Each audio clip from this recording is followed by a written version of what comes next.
Sometimes people appear in this world whose abilities go beyond human, their skills are priceless, but this is by no means a reason for pride. But when one of the orcs was checked, it turned out that rage lit up in his status he was about to launch an attack.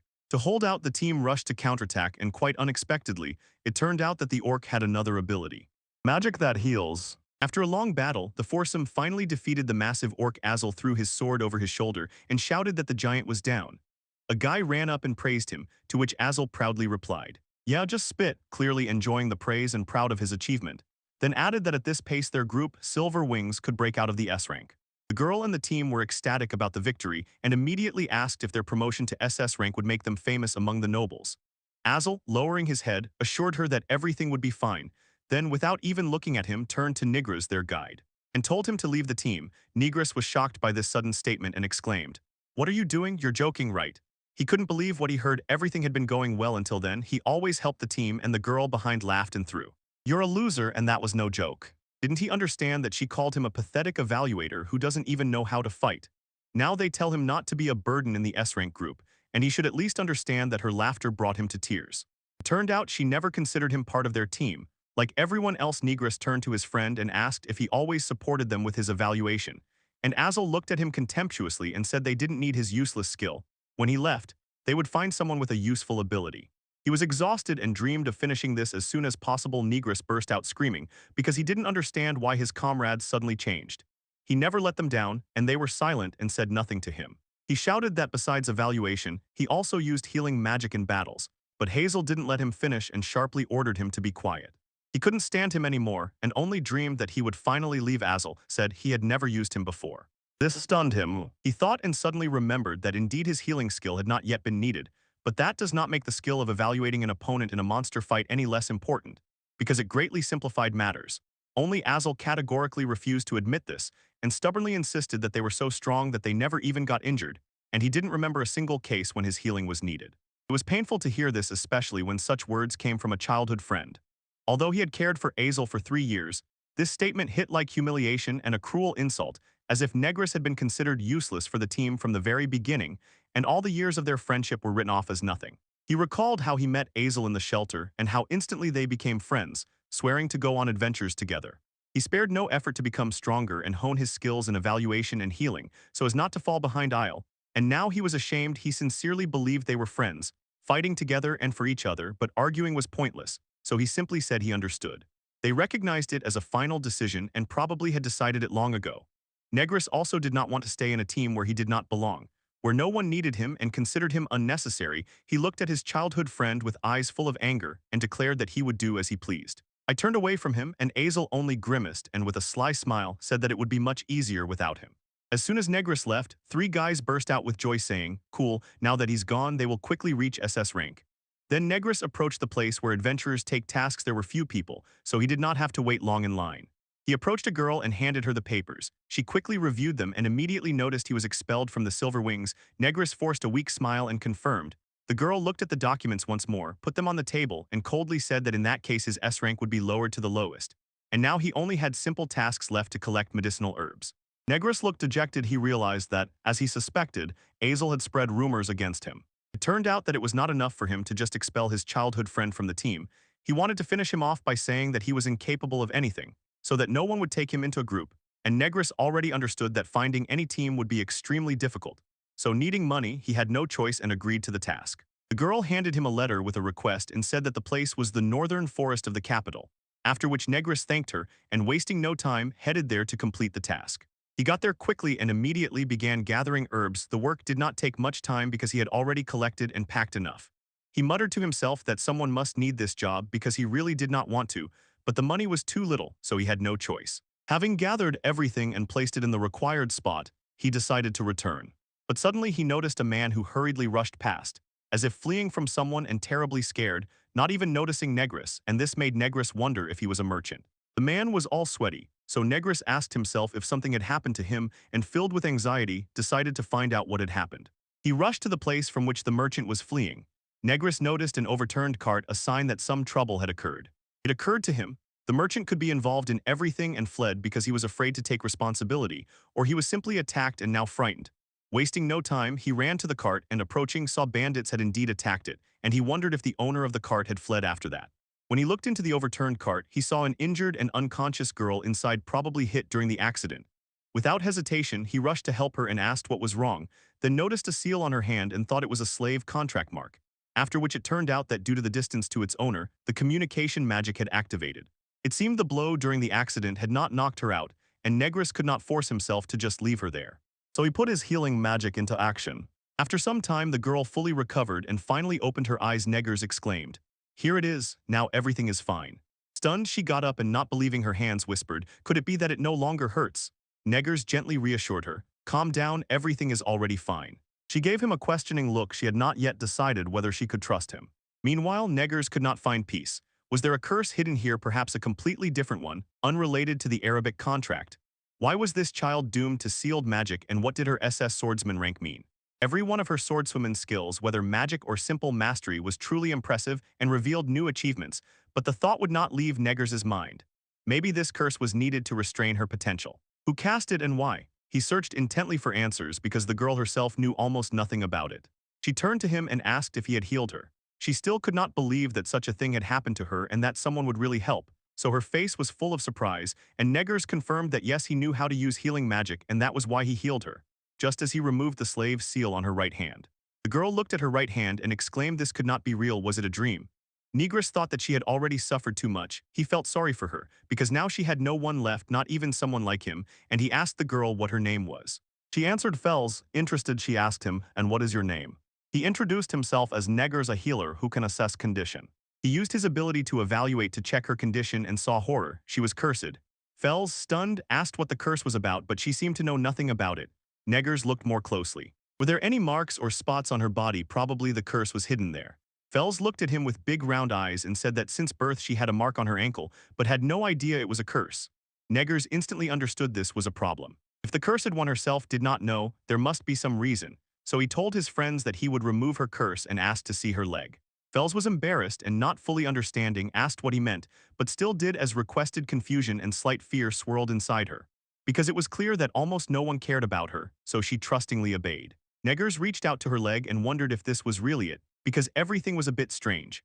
On Fels's ankle there really was a curse, a small black spot of a bizarre shape, like a mouse or rat, and removing it turned out to be not difficult, so after a few seconds Negris announced that he had successfully removed it.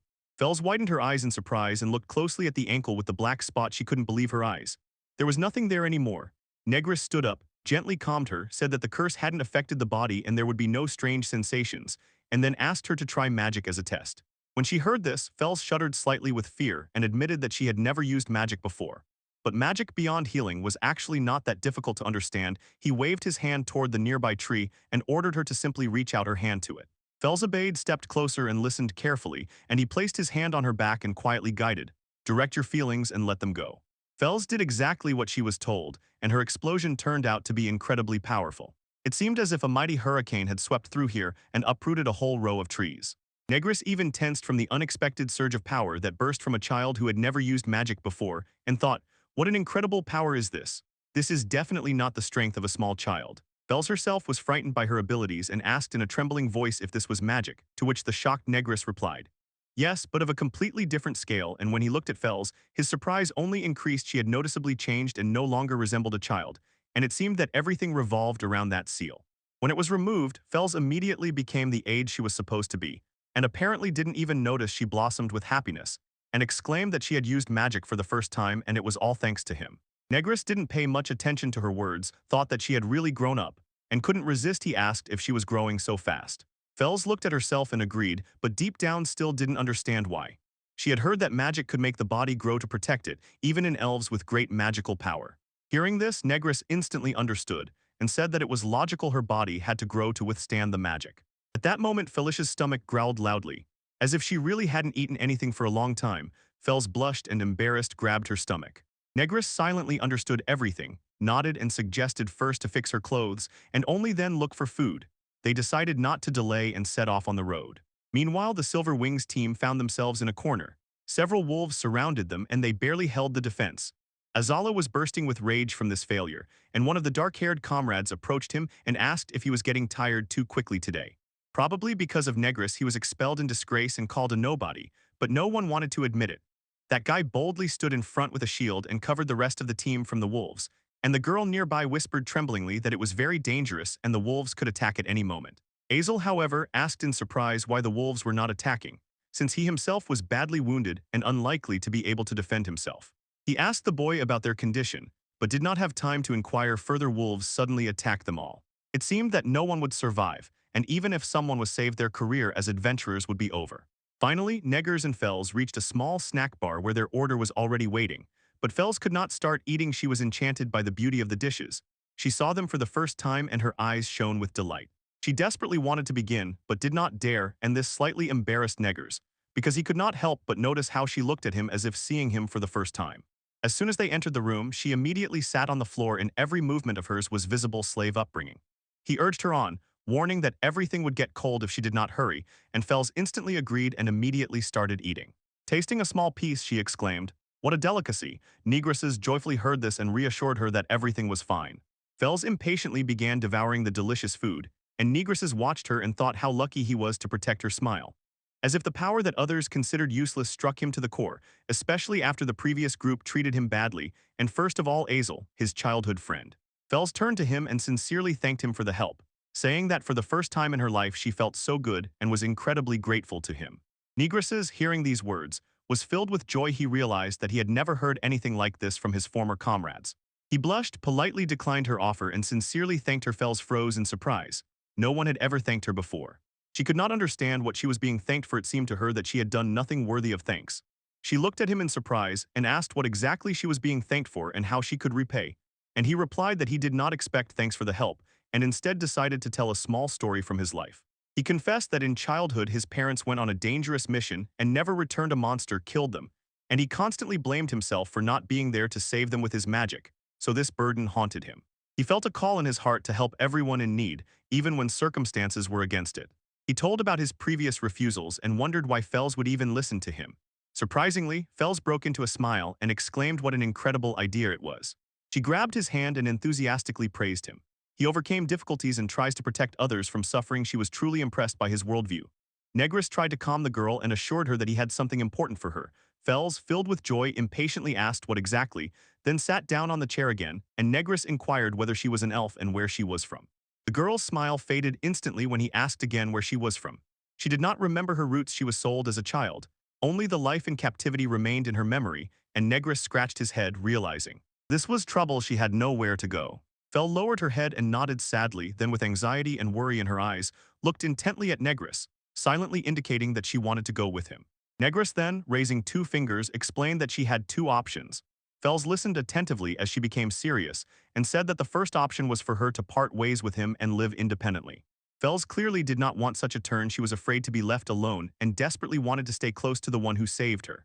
She did not care where they were going, as long as they were together, and she anxiously, with a trembling voice, asked about the other option. The dark-skinned woman answered decisively. The second option was to set off on adventures together. He invited her not only because of her powerful magic. He would be glad if she decided to go with him, but she had the right to decide for herself. And even before he could finish speaking, Fells interrupted him again, grabbing his hand and asking, "Isn't it obvious?" Negris froze in surprise. He did not even expect such a reaction from the girl. He looked at her. She smiled in response. When she said she would go with him, Negris sighed with great relief. He did not want to be alone and was glad she agreed. He sighed with relief and asked her to take care of him. Thus began their joint adventure. They sat down to eat again and silently savored the delicious dish. And when they finished drinking without wasting time, they immediately got to work, deciding to act together and support each other. The first thing they decided to do was to register with the Adventurers Guild. Everything went smoothly and quickly, and they were told that now they were on the lists. They both were given rank D, and the guild assigned several simple tasks. They believed they could handle them, so they willingly agreed. They wanted to grow and take on new interesting challenges after registration and receiving assignments. Standing in the doorway of their new place, they decided to review the tasks and locations once more where they needed to go. Negris was turning a small piece of paper with all the marks in his hands, or maybe it was just a map with marked points, and they agreed to get to work immediately, without wasting time. Fells considered it a great idea, did not object, and was glad to start a new life and job, so in a good mood they set off to complete their tasks. They quickly reached the great green forest and even faster completed the task. For Nigress it was usual, and for Fels, who was carefully observing everything because it was new to her, it was a pleasant surprise. In their first attempt they were given to gather herbs, and on that very day he accidentally came across Fels. Without hesitation, he quickly collected all the necessary herbs and packed them, and Nigress stood up, exclaiming that it was a great addition to his herb collection. Fels looked with a radiant smile, sincerely praised the effort and called him Master Negress, and Negress cheerfully responded, saying the task was done now, it was time to practice fencing on monsters. Hearing this, Fels immediately cheered up. Curiosity sparkled in him as if everything became new. They hid in the bushes near a small green clearing and watched the monsters living there. They were still in the endless green forest, but already in the territory of the red wolves. Negress again used his evaluation magic on a nearby wolf to make sure he could handle it. A small system window appeared with all the information about this red wolf. Name: Red Wolf, Tribe Beast. Skills: small size, medium strength and magic, high agility and 0 loyalty. In a state of alert, the wolf relies on smell to sense someone's presence. This monster did not scare Negress, so he confidently said they would probably start with it. Fels in response was already a little scared. She had never done this before, and it all frightened her a lot. With fear in her eyes, she looked at the red wolf and admitted she considered it strong. He cheerfully stood up in response and left their hiding place, ordering Fels to watch while he prepared, probably wanting to calm her and show that the monster was not as scary as it seemed. Fels also jumped up, worrying about his safety and not wanting to stay alone. Negress approached the monster and stood a few meters from it, calmly staring at it, and the red wolf, noticing him, got angry. It seemed Negress deliberately did not attack first, waiting for the monster to sense him. In just a few seconds the monster lunged at him with huge sharp fangs, but Negress did not flinch or get surprised. This was exactly what he needed. As if he had predicted everything, easily bypassed the beast and got to the side. And everything happened so fast that the red wolf did not have time to react. Negress, with one quick hand movement, hit the wolf on the neck and easily stunned it calmly and precisely, as if he had done it more than once. He turned to Fels and asked if she remembered the moves. He did it especially for her to show that it was actually not as scary as it seemed. Fels was delighted with what she saw. Her fear was blown away by the wind, and now she could only think about how quickly and precisely Negress acted. She exclaimed excitedly that it was incredible and asked if he was a skilled fighter. This confused Negress, because no one had praised or noticed his skills before. He immediately waved it off, saying that he was actually better at healing magic and logistics, added that healers are usually the first targets, so they must be able to defend themselves, and in the previous team he was often told to stay away, so he hardly ever had to fight. He assured Fels that with her sword mastery dealing with a dozen red wolves was just a trifle, so there was no need to worry too much. He would definitely use his healing magic to protect her. Fels instantly gathered herself and prepared for battle, assuring that everything was fine, but her excitement faded when they encountered several red wolves. She became a little scared. Negress had previously fought only one wolf, and now there were several in front of her. Retreating was already too late, and Fels did not want to let Negress down. Holding a huge black sword in her hands, she initially felt insecure and closed off. The red wolves surrounded her and were ready to attack, but they were not as fierce and mad as the wolf Negress had fought earlier, so they hesitated for a few seconds before the attack. It was then that Fels revealed her talent. With one sword strike she immediately knocked down all the red wolves. Although she held the weapon uncertainly, this surprised her, but she handled it wonderfully. Uncertainty, restraint, and modesty disappeared, fear receded, and instead confidence shone in her, and it was clear that she enjoyed the fight and was fully focused. Negress was simply stunned. Although he had seen her magic before, this time the surprise was even stronger. Every time Fels demonstrated skill, he could not take his eyes off her. Her talent seemed boundless, and Negress believed it was due to heightened senses, as she did not use physical enhancements. With such abilities, she could easily become the best magical swordswoman in the world, and he immediately appreciated all her talents and skills. Although Fels was nervous before the fight, everything turned out simply wonderful. In a few seconds she defeated the pack of red wolves, which exhausted her. She was all sweaty and gasping, but could not hide her satisfaction and impatiently awaited Negress's praise, as it meant more to her than any reward. When Fels looked at the lifeless red wolves, she finally lowered her weapon and began to recover. Once modest and shy, she exhaled tiredly but with a pleasant feeling she had defeated them herself, and this first great victory brought her immense joy. She looked at Negress, who stood nearby and saw everything, and a little embarrassed said she managed, waiting for his reaction or praise. Negress, not expecting her to succeed so quickly and powerfully, praised her and acknowledged the work done, and Fels blossomed from his words. For her it was proof of success. Negress noticed a small wound on her arm, probably from the fight with the red wolves. Although it was minor, he still wanted to help, so he approached, took her injured arm and asked if it hurt, and without waiting for an answer immediately applied his healing magic. Fels watched everything intently with burning interest and could not take her eyes off, examined the healed arm and felt a surge of strength. And Negress explained that the healing simultaneously improves physical condition, after which he decided to tell her everything. He said that people subconsciously usually use only up to 80 of their abilities, but when pushed to the limit, the body is forced to work harder to recover and surpass these limits, and this discovery stunned Fells. She exclaimed enthusiastically what a powerful thing it was, and Negris blushed a little, admitting that maybe she was right, he was not used to praise. All his life he was told he was good for nothing and that his magic was useless to anyone, but despite everything he decided not to dwell on the past and instead focused on the fact that he had never before met other healers. Quickly dealing with the adventurers, they burst into the building and immediately found the same girl, handed her everything needed for the task including herbs and the fangs of the red wolf they killed during training. Seeing the fangs, the girl was surprised and frightened and asked where they got them. After talking a little, she accepted the completed task and thanked them, and satisfied they decided it was time to go. They did not even suspect that they had already become the subject of gossip in the city, especially for the malicious tongues. Azel not only expelled Negris from the group, but also spread rumors about his worthlessness. As they were leaving, two boys nearby were discussing something. The taller said that only S-rank hunters could catch the red wolf, hinting that they knew such people, and the shorter added that Negris was just kicked out of a similar team and no one there felt sorry for him. Negris heard this but pretended not to hear and confidently headed for the exit. As they passed a table near the door, two men at the table noticed her and exclaimed about her beauty, wondering why she was with someone like Negris. One even insulted him, calling him a failure. Painful, but Negris pulled himself together and left the guild. They silently walked the city streets, and suddenly the silence cracked. She could not hold back and exploded with anger. She could not understand why those people allowed themselves such vile words about him, though they barely knew him. Negris, as always, tried to calm her and asked her to let it go. He knew that stirring up a quarrel would only spoil everything, and he himself probably had seen such things and did not want to quarrel with Azel. Bells agreed but did not know what to say, and all this made her angry. They insulted him because of rumors. So she gathered herself and asked how they had the audacity when he was the one who saved her life, because it seemed to her that their painful words hit her harder than him. Negris looked at her, feeling a pleasant embarrassment that she cared so deeply about him, and to change the subject, suggested going to get something to eat. Fells was about to answer when suddenly a man rushed towards them, and everyone on the street instinctively parted and looked at him with horror, and someone even shouted, "Thief." This guy was rushing at full speed, not noticing anyone on his way. He just wanted to break free from the one chasing him. The bag was pressed under his armpit, probably full of money or valuables, and Negris and Fells froze, looking at him in complete astonishment. Negris whispered, "Is he really a thief?" It so happened that their paths crossed with this thief, and before they could recover, he was almost right in front of them. Probably realizing that they would not back down, he pulled out a knife and ordered them to step aside. Maybe he did not want to hurt them, just scare and run away, but Fells was not going to give in. She stepped forward without fear and with firm determination. The sight of the knife did not scare her. With a lightning-fast move, she grabbed the hand with the knife, and with a jerk threw him to the ground. The man froze, completely stunned, and could not even fight back. Confused, raising his eyes to Fells, he asked why she was so strong.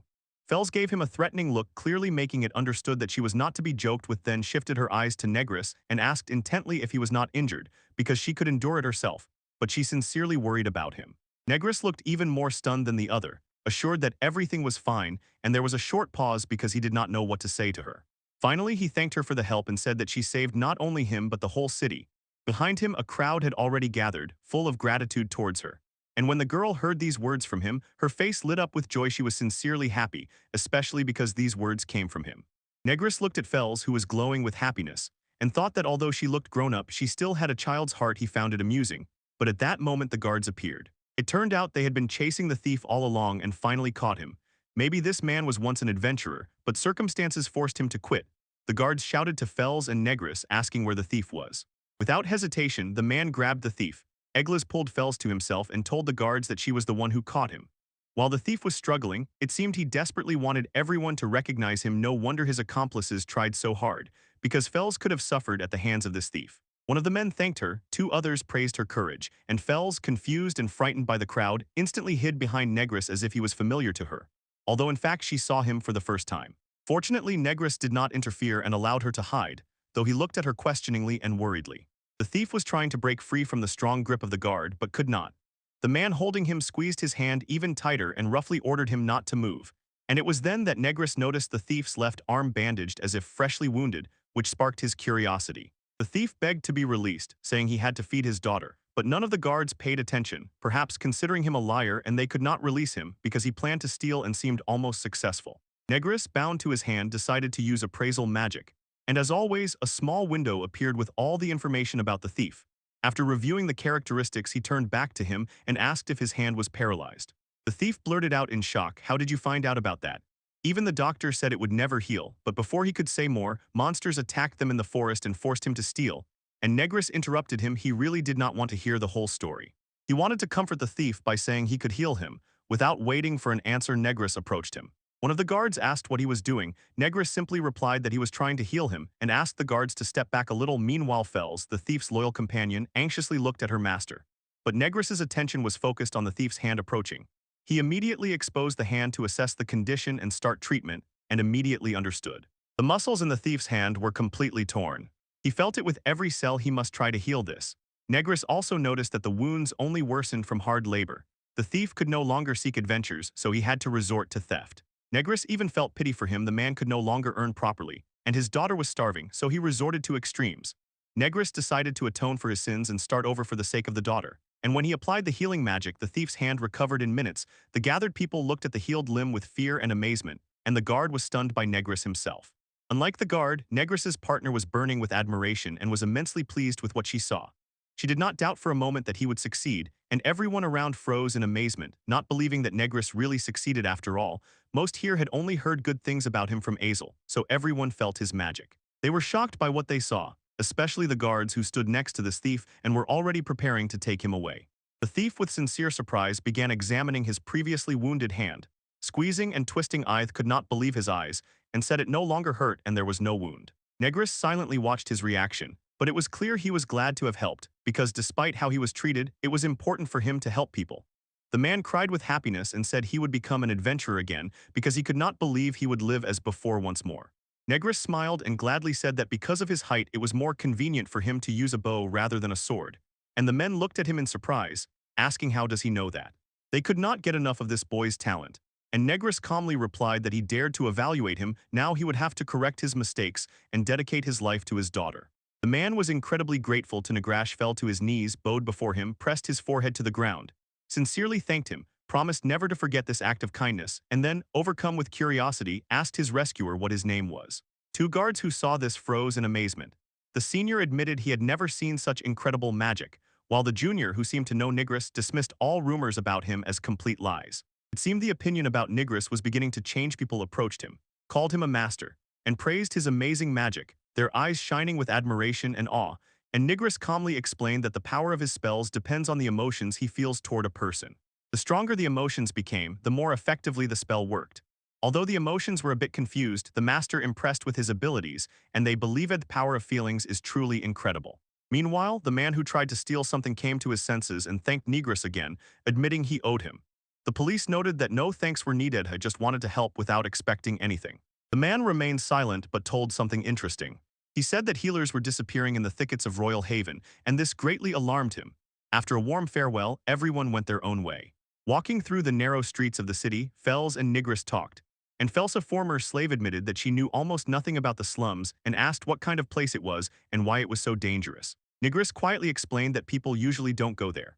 Weaker adventurers seeking experience and lacking money go on such missions, and the slums themselves live separately from the three main power sets, their own cut-off world in the very heart of the city. And Fels looked at him with surprise because she had no idea what it was like. They asked about the other three forces, and Negris explained that the country was ruled by three factions: the kingdom, the church, and the adventurers guild. But the Netri did not belong to any of them. Although they were strong enough to keep the government on edge, they lacked money, so they had to go there. And the Netri, as always decisive, considered it a great opportunity because they could do whatever they wanted there. Meanwhile, the Silver Wings barely escaped the battle with the Red Wolvesi, survived, but were utterly defeated and gripped by horror. Hazel was boiling with anger and couldn't stop swearing. The girl next to him grabbed his hand and tried to calm him down. But he couldn't believe they lost to the Red Wolf and threw an angry look at the guy on the right, who clearly had a grudge against him. The girl kept soothing him and asked him to be quiet, reminding him that he had lowered his guard, but Hazel didn't listen and shouted at the rookie in their team. The rookie flinched and seemed afraid of Hazel, turned around with eyes full of fear. Hazel decided to pour all his anger on him and declared that the failure was only because of him. He looked at her puzzled, not understanding what he meant. But when the words finally sank in, he admitted that he had warned him to stay away from the road. This angered Hazel even more. He instantly jumped up, grabbed his sword, shouted, "Shut up!" at the newcomer, and with one sharp movement cut off his hand. Suddenly, a dark-haired boy ran up to calm the situation. He grabbed Azel from behind by the arm and shouted that it was enough.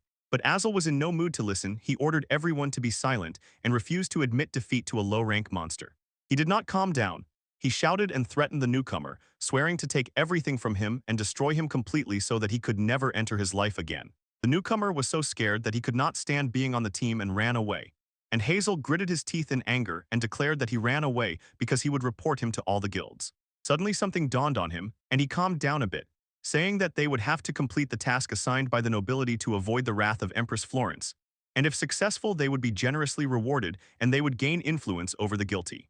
A cunning plan matured in his mind, and he coldly ordered everyone to head into the slums. Meanwhile, in the slums, Negris and Fels were already standing in place. Everything was empty. The buildings lay in ruins. The city looked desolate and uncomfortable.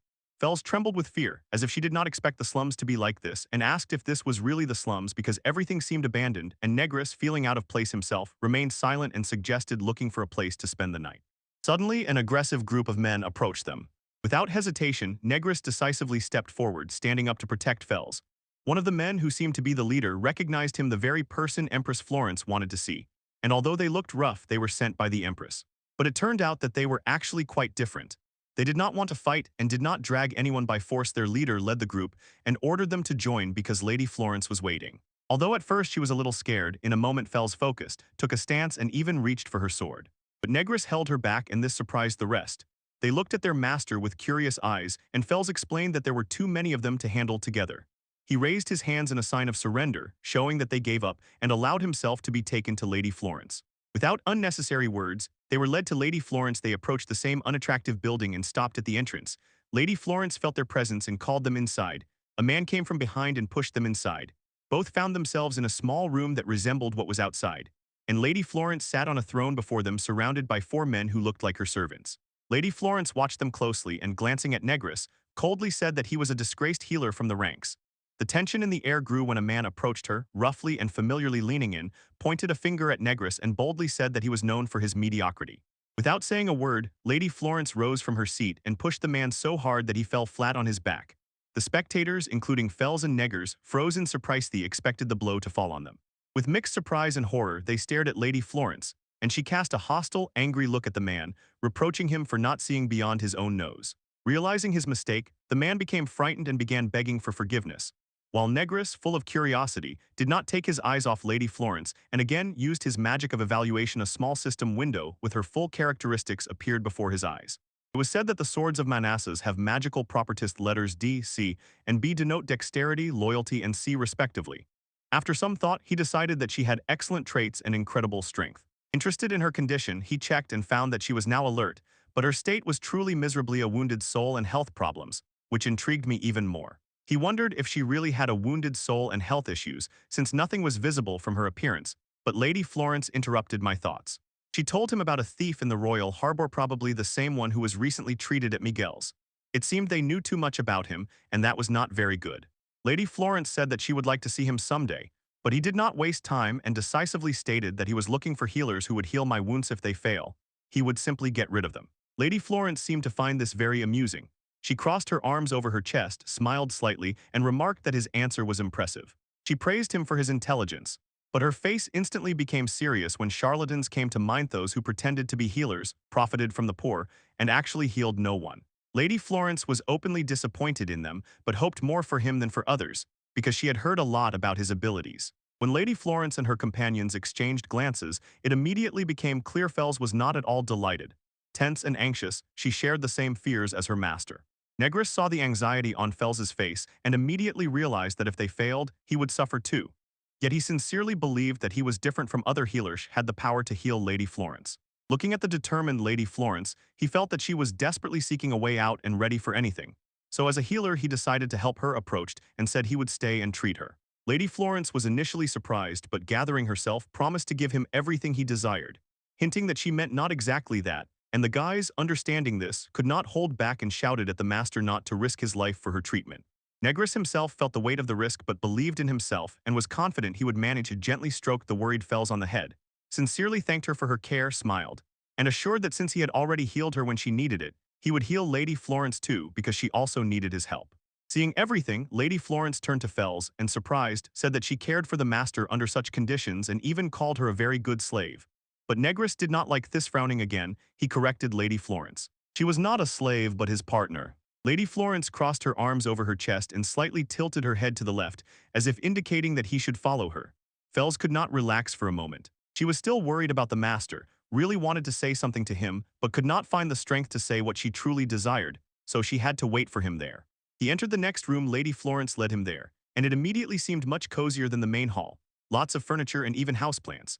Without wasting time, Lady Florence sat on a small rug, turning her back to Neggers and slightly exposing her back, revealing a large black mark on her right shoulder. Neggers froze in shock. He did not expect this at all and could not hold back. "What the hell?" Hearing his reaction, Lady Florence instantly covered her wounded shoulder and turned to him with wild disgust. "Why can't you just write a list without balls?"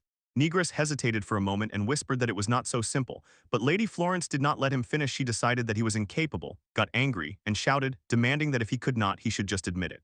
However, despite her outburst, Negress remained calm. He calmly sat down next to her and assured her that it would take time, but he could heal her. Again, he reached out to her wounded shoulder, but Lady Florence looked at him angrily and sharply pushed his hand away, shouting for him not to touch her. The black woman frowned slightly and, addressing Lady Florence, said that he could heal her wound. Lady Florence was momentarily confused and blushed lightly.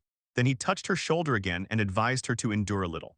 Focusing, he began his mother's healing technique. It took much longer than before and looked much more serious.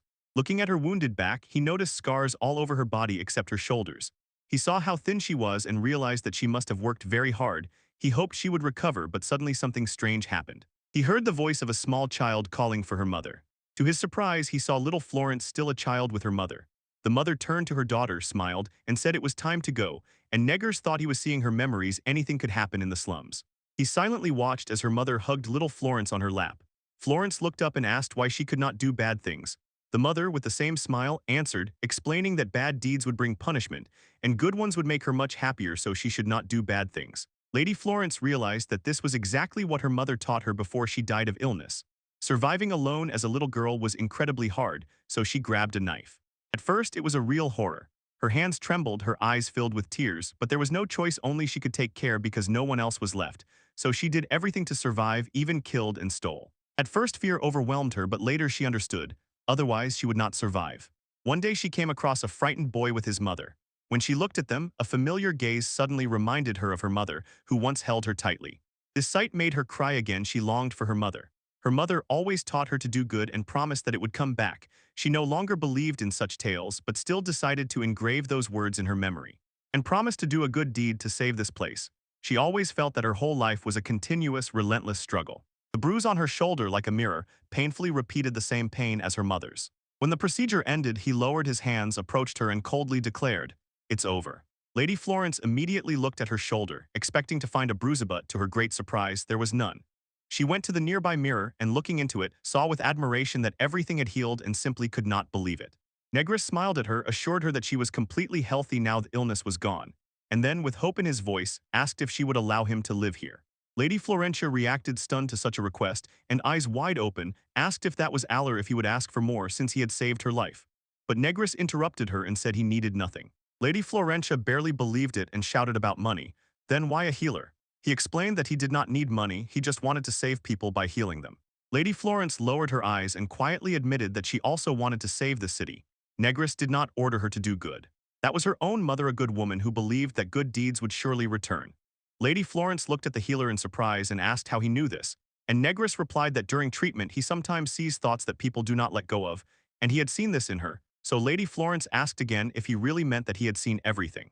Negress smiled and said that she had a very good mother and she grew up an exact copy, gently placed his hand on her head, stroked her hair, and confessed how much effort it took to acquire this place. Lady Florence blushed brightly, clenched her fist so tightly that her teeth gritted, loudly told him to calm down and almost hit him. Negress, embarrassed to see her fist, asked what happened but managed to settle the situation, covered himself and took her blow, and looking at her with surprise realized that she was not aiming at his face and was not hitting hard. That was her way of releasing embarrassment. Blushing, she asked him if he considered her a girl seeking comfort. Since he was a man, she could no longer continue the conversation. Pretending to be displeased, she sharply turned away and headed for the exit. And Negress, stunned by this turn, rushed after her and asked her to wait, but Lady Florence had no intention of stopping. Worried, Fels waited for him outside. As soon as she noticed her master appear, she rushed to him and asked if everything was all right. Negress assured her that he was fine and apologized for making her worry. and Fels was wildly happy at his return and looking him straight in the eyes sincerely showed her joy. She assured him that she firmly believed he would overcome any difficulties. People rushed to Lady Florence and bombarded her with questions about whether he really cured her. Lady Florence decided not to answer and simply ordered food to be prepared. Everyone looked at her in surprise and asked again what had happened. Lady Florence blushed and ordered to find Mr. Negras a place to stay for the night. No one could believe their ears and asked again. Lady Florence, embarrassed, closed her eyes and listened as the man explained. "Trust your ears, Lady Florence has now recovered." Lady Florence turned to the healer, sincerely thanked him and from the heart offered any help he might need. Suddenly a fairy appeared before her, displeased that the lady was paying attention to her master, and asked when Lady Florence had become so close to him, but Lady Florence did not answer, she just smiled. She nodded, suggesting both follow her. Lady Florence decided to show them the city, led them through empty streets, and they admired every detail along the way with delight. She led them to a spacious, well-kept house unlike the others. It was in excellent condition. She greeted them with a smile and asked them to feel at home, and they sincerely thanked Lady Florence for providing them a place to stay. He sincerely assured her that he did not need her money, so he began to earn honestly, taking 1 coin from each person. One of the men approached him, the same one he had appraised earlier. The man was glowing with joy, thanked him, and repeated that switching from sword to spear was a brilliant idea. Negris stood nearby, smiled, and was glad to be useful to people. Finally, all his appraisal skills truly came in handy, just as he had always dreamed. He continued to communicate with people, gave advice, and helped them with appraisals, and Lady Florence watched with great pleasure. Their city was finally thriving after a long time. People were getting better every day, everything seemed filled with happiness, and this brought her immense joy because this was exactly what she had longed for. Then Fels appeared, called her master, showed off new clothes, and asked hesitantly if they suited her when Negris saw her in the new outfit. He was also puzzled and asked where she got the dress. Fels replied that they were in that mansion where Lady Florence had taken them, and the men standing in line for the appraiser noticed Fels and stared at her beauty with open mouths. Negris stood up, awkwardly said that the dress fit her perfectly, and Fels lit up with joy and thanked him. The residents of the slums organized a huge feast to celebrate. It was a joyful, successful day. Everyone ate their fill and had fun, and finally, everyone here felt true happiness. A few days in the wilderness flew by unnoticed, and when it was time to head to the royal harbor to raise their rank, they set off without hesitation. Fels walked a little behind Negris and noticed that they hadn't been to the harbor for a long time, and during that time they had grown closer and looked much happier than before. Fels returned to her mistress and sincerely admitted that she terribly wanted a hamburger for lunch. The taste kept spinning in her head. During that time she had changed a lot. She was no longer so reserved and shy and already spoke to her mistress about her desires without problems.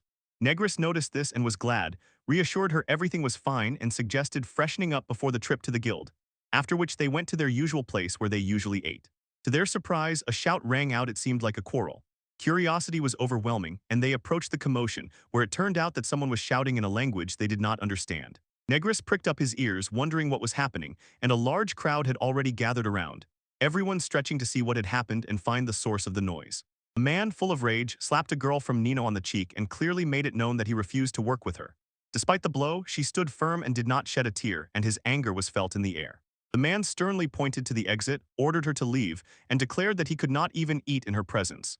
He shouted at her for staring at him as if what had already happened was not enough for her. Then he raised his fist again to hit her. She reflexively put her weapon in front of her to defend herself, but it was not necessary.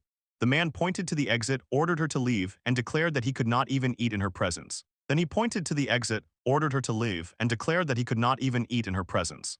Negris rushed to her aid, burst between them, and intercepted the man's hand, preventing him from hitting her again. The man did not expect this at all. He froze and looked at Negris in confusion. The girl also froze in surprise. Negris looked sternly at the man, ordered him to stop, grabbed his hand, and decisively commanded him to cease, while the girl, still in shock and fear, raised a surprised look at Negris with wide-open eyes. The man turned around and recognized Negris. A malicious smile blossomed on his face. It turned out to be the same bungler who was kicked out of the S-level team, and it seemed now he had targeted a new victim for his bullying. As soon as he recognized that it was Negris, he aggressively pulled his hand back immediately, and Negris was a little embarrassed by such an unexpected turn. He did not expect such behavior from him. The man instantly turned to Negris, clenched his fist, and preparing to strike, asked threateningly how he dared to interfere. But Negris remained calm, restrained, and quietly shifted to the right, easily avoiding the blow. Just then someone quickly tripped the man. A crowd gathered. Everyone wanted to see the end of this spectacle and witnessed his fall. People started talking and even laughing. Apparently they knew him. One of the dark-haired ones blurted out, "What a spectacle!" And the blonde nearby sneered, "He really fell." and the one who fell was already decisively preparing not to endure humiliation and to respond, but he was interrupted by a woman with a sword ready to strike at any moment. She sternly warned him. Only over her dead body would he lay a hand on her master. It was clear that she would not tolerate any insults or slanders directed at him. The man looked at her in surprise but quickly pulled himself together, stood up and shouting at them ran away. It was clear that he could not handle all of them. But not wanting to appear weak in front of others, he decided to flee. And unfortunately, no one cared anymore because everyone was more interested in what would happen next. Ignoring everyone else, Negris turned to Fels and sincerely thanked her.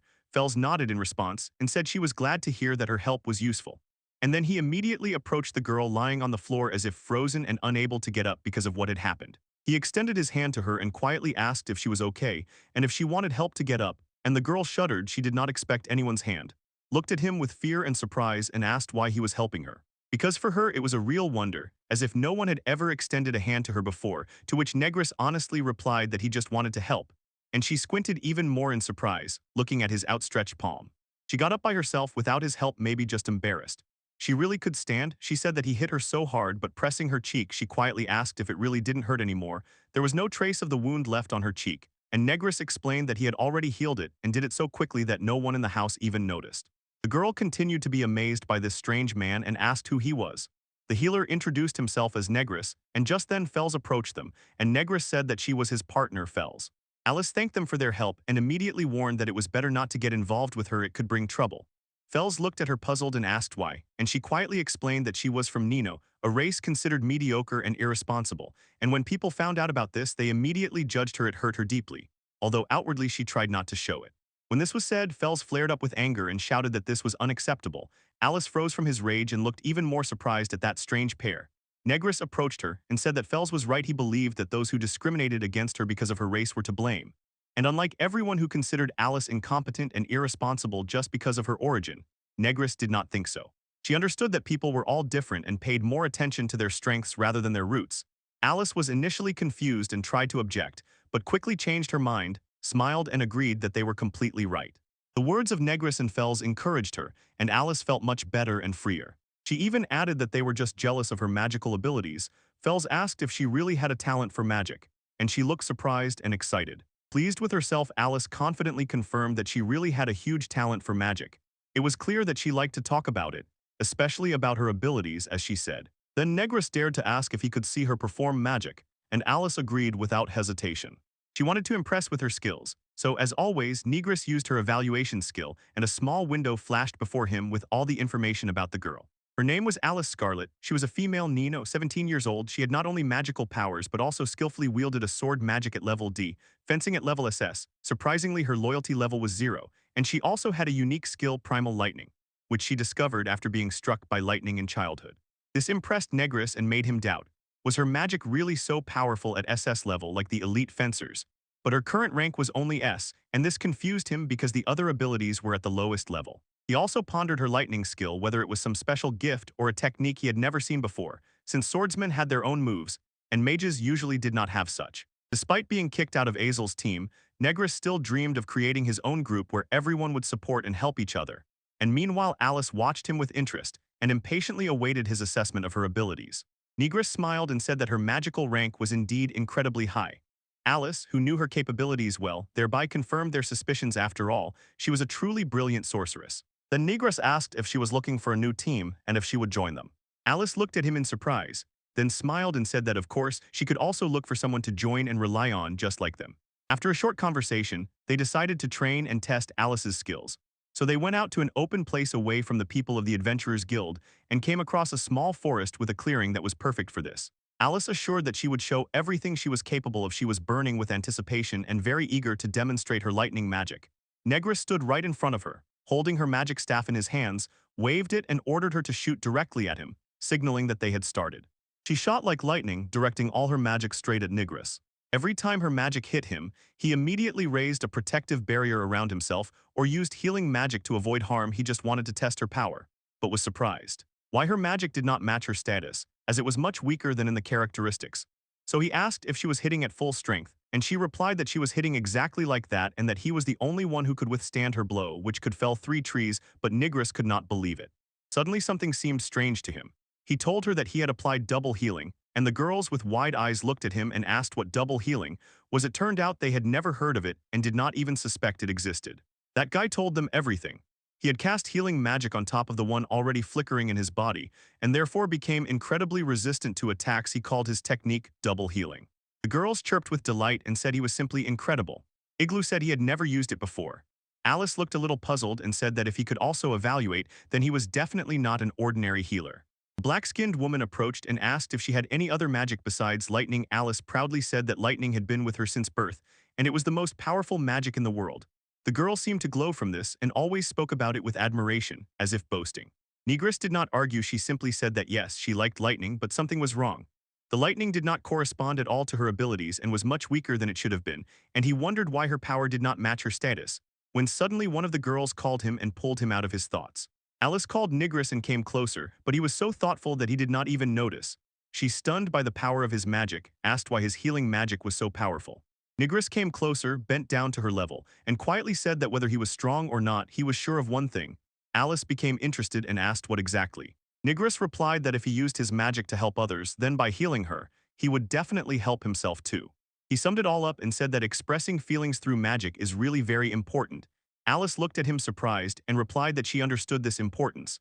But suddenly something clicked in her. She realized what he was talking about, and it became clear why her skills did not match her true power. She raised her magic staff and exclaimed, "That's exactly it, guys."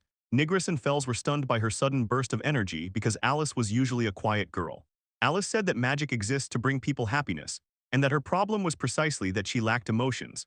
Negress and Fells looked at her in surprise, remained silent, and clearly wondered what would happen next. Negress especially wanted to see what else she was capable of, and Alice added that she uses magic for those who believe in her. She cast a lightning spell again. They witnessed a stunning explosion of her magic. A colossal lightning bolt split the sky and struck a place hidden behind the trees. This time the magic not only matched her powers, it surpassed them. Finally, heeding Nagiri's advice, she showed true might and proved that it was all really about feelings. Even Neggers froze in astonishment and asked what had happened. He had not expected her lightning magic to be so powerful. Fells was no less stunned and immediately noticed Alice's strength. Although he himself was also surprised, Alice impressed them all again, but she did not expect such an outcome and stood stunned. She looked even more shocked than Negress and Fells, and asked with curiosity if she could do this forever, while Negress silently looked at the traces of her magic and wondered if they had accidentally destroyed half the forest. Suddenly something caught his eye from afar. His intuition suggested it did not bode well. He looked at Alice and pointed forward, warning her. There was a dragon guardian's nest there. When Alice heard this, fear froze on her face. She asked if it was serious. But the question was rhetorical because a dragon burst out of a cloud of dust and was already rushing towards them. And Neggers, who had encountered this creature before, knew about it firsthand. He said that together with the previous team he had tried to kill it, but despite failure the dragon's rank rose from S to SS. So the guild withdrew the task. It turned out to be too dangerous, and since then no one dared to challenge this creature. Negress did not waste time and instantly used magic to scout the situation. On a small rectangular window appeared the dragon's name: Dragon Defender, SS Magical Power, S Agility, and 0 Loyalty, and Alice, stunned, whispered that she was seeing such a powerful lightning for the first time. She drew her sword, prepared to fight the dragon, called Nagiri's to run while she held it back. At first Nagiri's did not respond. He just looked at the dragon. Finally he extended his hand and declared that he would try to calm it somehow. Apparently, he had some plan. Alice could not believe her ears, and after the previous team's failure doubted his abilities, asked what he could do differently this time, because she saw no chances and was already panicking that they would not cope and no one could help them. Negress said he would cover and support her, so now it was his turn to fight. Nagiri's was already too determined. Hardly anyone or anything could change his mind. Fells was unwavering and not going to give up. She would follow him to the very end, ready at any moment to lend a shoulder and stand beside her master. How could she leave him alone?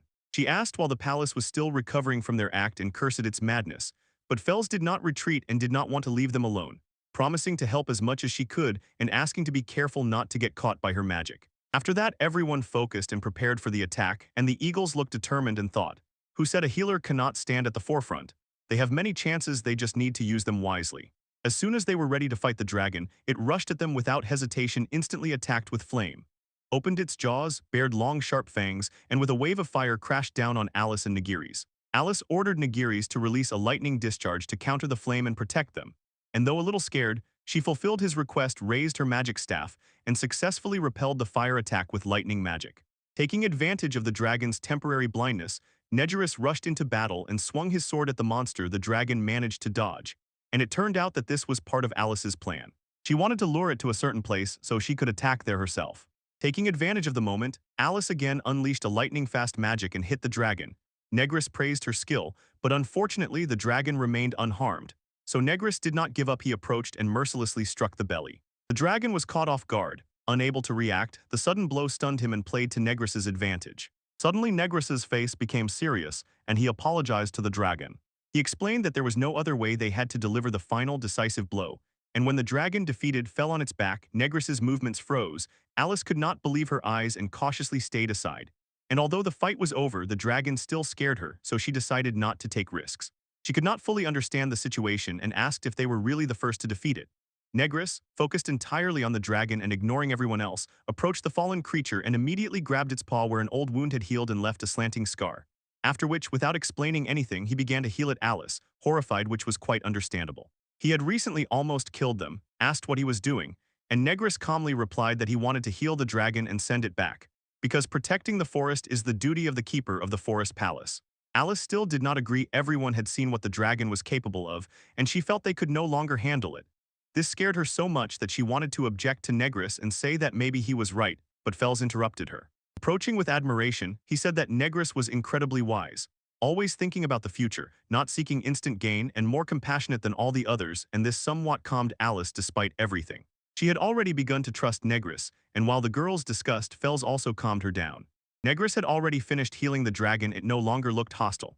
It stood up, sniffed itself, and touched the places where the wounds had been. They were gone, even the old scars disappeared. Negris also stood up and with a smile said that he had healed his old wounds as well, and the guardian dragon beamed with joy and gratitude for the rescue. It was time to say goodbye. Fels and Negris saw him off at takeoff, waving their hands, and he rose into the sky and flew to his nest. Fels asked him to take care of himself.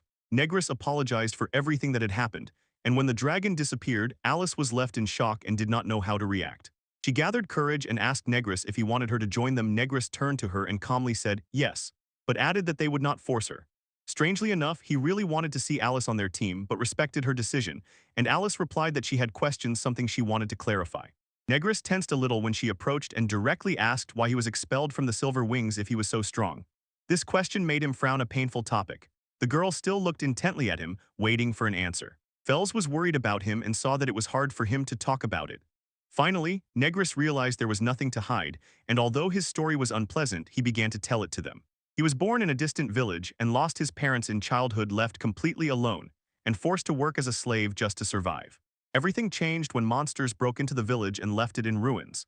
He found shelter and there met Hazel. She, impressed by his outstanding evaluation skills, invited him to their team. But rising through the ranks of the Silver Wings, he only despised Negris more and eventually expelled him, ending their cooperation. Fels called the whole story a complete horror, and Alice froze in fear. She asked Negris how he managed to hold on through all that, and he smiled, saying that now everything was fine. Alice was stunned by this. She asked again what was fine about it, and Negris laughed and said that if she had seen him then, she would have beaten him to death. When all the affairs finally ended, Negris announced that it was time to return home. They quickly grabbed their belongings and set off, eager to get home by evening. In the evening, Negris flopped down on the sofa by the window and immersed himself in a book. He hadn't felt such peace for a long time and finally relaxed a bit. When suddenly there was a knock at the door, he quickly pushed the book aside and went to open it. The mighty noble gave his bloody order to the S-rank party: kill Queen Florence and seize this. Full of confidence and zeal, Azul takes the mission and assures the nobleman that he will handle it easily. Whispers seem to arise in the group. What does this mean, and what is the true purpose of this assassination mission? Even as suspicions spread around the magical book and the role of the queen, Isle demands blind obedience. Meanwhile, in Florence, Queen Florence enthusiastically praises Negris. His leadership has brought peace and is making the country stronger. For a moment, everything fell silent. Negris learned that a rebel was caught in the residential area. It turns out that the explosive rebel is Isel, the leader of the S-rank party, who openly resists arrest. The party recognizes Negris, once useless, but now someone who commands respect and has authority among the city guard. Florence strikes Ezel with all her might. His resistance fades, and her determination proves unshakable. Negris recognizes his former comrades among the attackers, but his gaze clearly says, now they are not allies. Recognizing the uninvited guests, Negris immediately understood. These Silver Wings are not a threat worth responding to now. Florence, acknowledging Migris's decision, is about to respond despite the growing tension. Her face remains calm. Her authority made everyone submit instantly. She spared them, ordered a retreat, and took with her the unconscious body of Ale and her finger. While the defeated flee, Migras does not avert his gaze. Only one question occupies his mind. What are their true motives, and why are they attacking innocent locals? Once people laughed at Negris and pushed him away, but now the same people who once doubted him call him indispensable. Ahead lies a scheduled magic training, so Migras and his companions say goodbye and peacefully leave Florence behind. Azul, torn by jealousy and a sense of defeat, could not shake the thought. Why does Migras always completely overshadow him? The flashback opens with their childhood Easel mocking Negris's weakness, completely unaware of his future strength and growth. When they lived in the orphanage, once proud but at the same time protective, Azul extended a helping hand to the shy Megris. Unexpectedly, Migras's rare ability to evaluate wins hearts and finally makes everyone notice his quiet talent. Deep down, Ezel obsessively clings to superiority, demands attention, and stubbornly refuses to acknowledge Negris's growth. Consumed by resentment, Ezel blames Negris entirely for their defeat and his own humiliation. When his own teammate Ezel called him, overwhelmed by despair, he exploded. Just then the carriage arrived. Suddenly a sinister smile appears on his face. He begins to weave insidious plans again and still does not want to give up his pride. Meanwhile, Negra watches Alice's training, constantly reminding her to restrain the stunning power of her magic. Negris notices that Fels is unusually upset. Her sudden silence and emotional detachment confuse Negris. Despite disappointment over the stagnation in affairs, Migras watches with surprise as her loyalty rating suddenly soars and already reaches 10. Negris patiently and carefully soothes Fels, gently seeking a way to overcome her growth limitations. Meanwhile, Elise proudly shows that she handled magic better, and with loud admiration and childlike confidence declares herself the winner. Reflecting on the rivalry, Negris agonizes how to support both Fels's growth and self. A distant cry for help grabbed everyone by the throat somewhere deep in the forest. A real disaster is unfolding. They rush forward and Migras sees the battle scene, an overturned carriage, chaos, and familiar faces. To his shock, Negra sees Ezel in the very midst of the conflicts, robbing, still aggressive, still consumed by selfishness. Ezel boldly accuses Negris of their broken equipment, throwing mockery and twisted arguments in his face. Instead of retreating, Negris's team boldly blocks Ezel's path and loudly, sternly shouts, "Step aside now." Ezel angrily stomps forward, stunned by how unexpectedly Negris has grown and how loyal his new allies are. With a self-satisfied smile, he invites Negris, "Leave your team and rejoin Silverwing." He reveals a plan to kill and, promising nobility, tempts Negris to betray Florence and help kill the queen. Ezel tries to tempt even more strongly, promising status and power, and Negris responds with a cold, unwavering refusal. Negris, steadfast in his confidence, decisively rejects the offer and stands beside Florence and those who trust him. Ezel demands the return of Negris, insists on loyalty, and threatens violence if he refuses to accept this twisted invitation. He cruelly accuses Negris of past failures, plays on his guilt, and manipulates to force him to submit again. Fels fiercely rushes to defend Negris's honor, but stops her, not allowing her to soil her hands. Ezel mocks her strength. With a sadistic smile and mocking applause, he humiliates Negris's choice. With feeble steps forward, with an unwavering gaze, he boldly declared that the true opponent of Ezel now stands before him. Ezel mocks Negris again, hysterically laughing, calling him useless and unworthy of serious consideration. Tension is rising. Ezel lunges forward, engulfed in rage, while Alice prepares to join the fight alongside Fels. Without hesitation, Negris sharply turned and dashed into the forest, leaving Ezel standing as if rooted in surprise. Angry and confused, Ezel races after Negris along a narrow forest path, shouting threats. Negris rushes deeper, planning to retreat. He wants as few people as possible to get hurt in the upcoming clash. "I cannot reproduce this line due to an offensive term. Please replace the character's name or confirm it is fictional, and I will promptly rewrite the phrase in Ukrainian." Ezel's confidence shattered. Pain and shock flashed across his face and stunned him, leaving him speechless. The dark-skinned man, like a surgeon, precisely strikes Ezel's ribs, hitting that weak spot which Ezel himself once calmly explained. The blow hits the mark. Ezel is thrown backward, while Negra stands focused, unshaken, with a calm gaze. Ezel falls to the ground and groans from unbearable pain and shock. Clutching his side, he was completely unprepared for real pain. Despite everything, Migras extends his hand and heals Ezel with magic, once again choosing mercy over cruelty. Ezel is stunned. The pain simply vanished, and Negus calmly says the wound was healed right during the clash. Unwilling to admit weakness, Ezel bursts forward again, hurling insults and launching straight into attack. Blades clashed again, but Negris remains unshaken. He meets aggression with focused resistance. Migras forces Ezel to finally face the truth about his actions, choices made, and the pride that betrays him. Ezel, stunned and broken, slowly rose, and Negris, like a shadow, led him to the resting holy sword. Negus explained that healing is not kindness, but pity for the one who is so broken inside. He said decisively, "Ezel must live, not flee, and atone under the scattered light of the forest." Migers healed his former comrade not out of pity, he wanted to teach him responsibility. Azul collapses from shock, crushed by guilt, while Negris calmly walks toward the sword in the distance.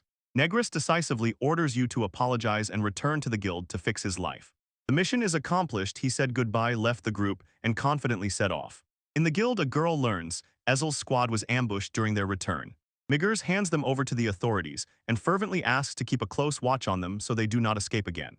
The spectators stirred and whispered distrustfully when the captured SAPS rank team was exposed by the one once despised Degraz. At the reception, suspicion crept in. It was strange that the newest member of the Silver Wings was not listed in the records at all. Tension explodes. Comrades of Ezreal argue and blame him for everything to save themselves. The guild launches a large-scale investigation and decides not to release Ezreal from custody until official charges of misconduct are brought against him. Negris learns with horror that the party might be enslaved. This is punishment for the attempted murder of guild members. Rejected and doomed to silence, Ezreal's team finally feels how painful and far they have fallen from grace. Behind closed doors, the guild bitterly reflects on its failures and how privileges by status have taken root in corruption. All attempts to defend them fail. Lisa rejects the pleas and firmly decides to stand up for justice. This scandal sheds light on how the guild covers for the powerful, turning a blind eye to their character for the sake of influence. An official statement is being prepared, admitting it was the guild's failure that allowed the crisis to unfold. Although she is high in rank, Lisa publicly acknowledges her past mistakes and officially apologizes to Negris for unfair treatment. She bows sincerely before Negris and thanks him for catching the Silver Wings scoundrel. Negris stunned Lisa. He openly broke the rule and challenged the strict prohibition. Officials are not allowed to bow. Maintaining political power is a matter of survival. The guild risks losing power to the church or capital. The guild's leadership does not dare to show weakness. They fear losing authority if they admit Silverwing's crimes. Negris feels Lisa's sincerity and deeply understands. Lisa's loyalty does not blind her and does not prevent her from doing the right thing. He asks her not to bow. Her modesty overwhelms him, breaking all formal barriers between ranks. Despite the guild's strict laws, Lisa values truth and justice above all and launches a full-scale investigation into corruption. Officials rush into the investigation, striving to uncover the truth about what happened and restore people's trust.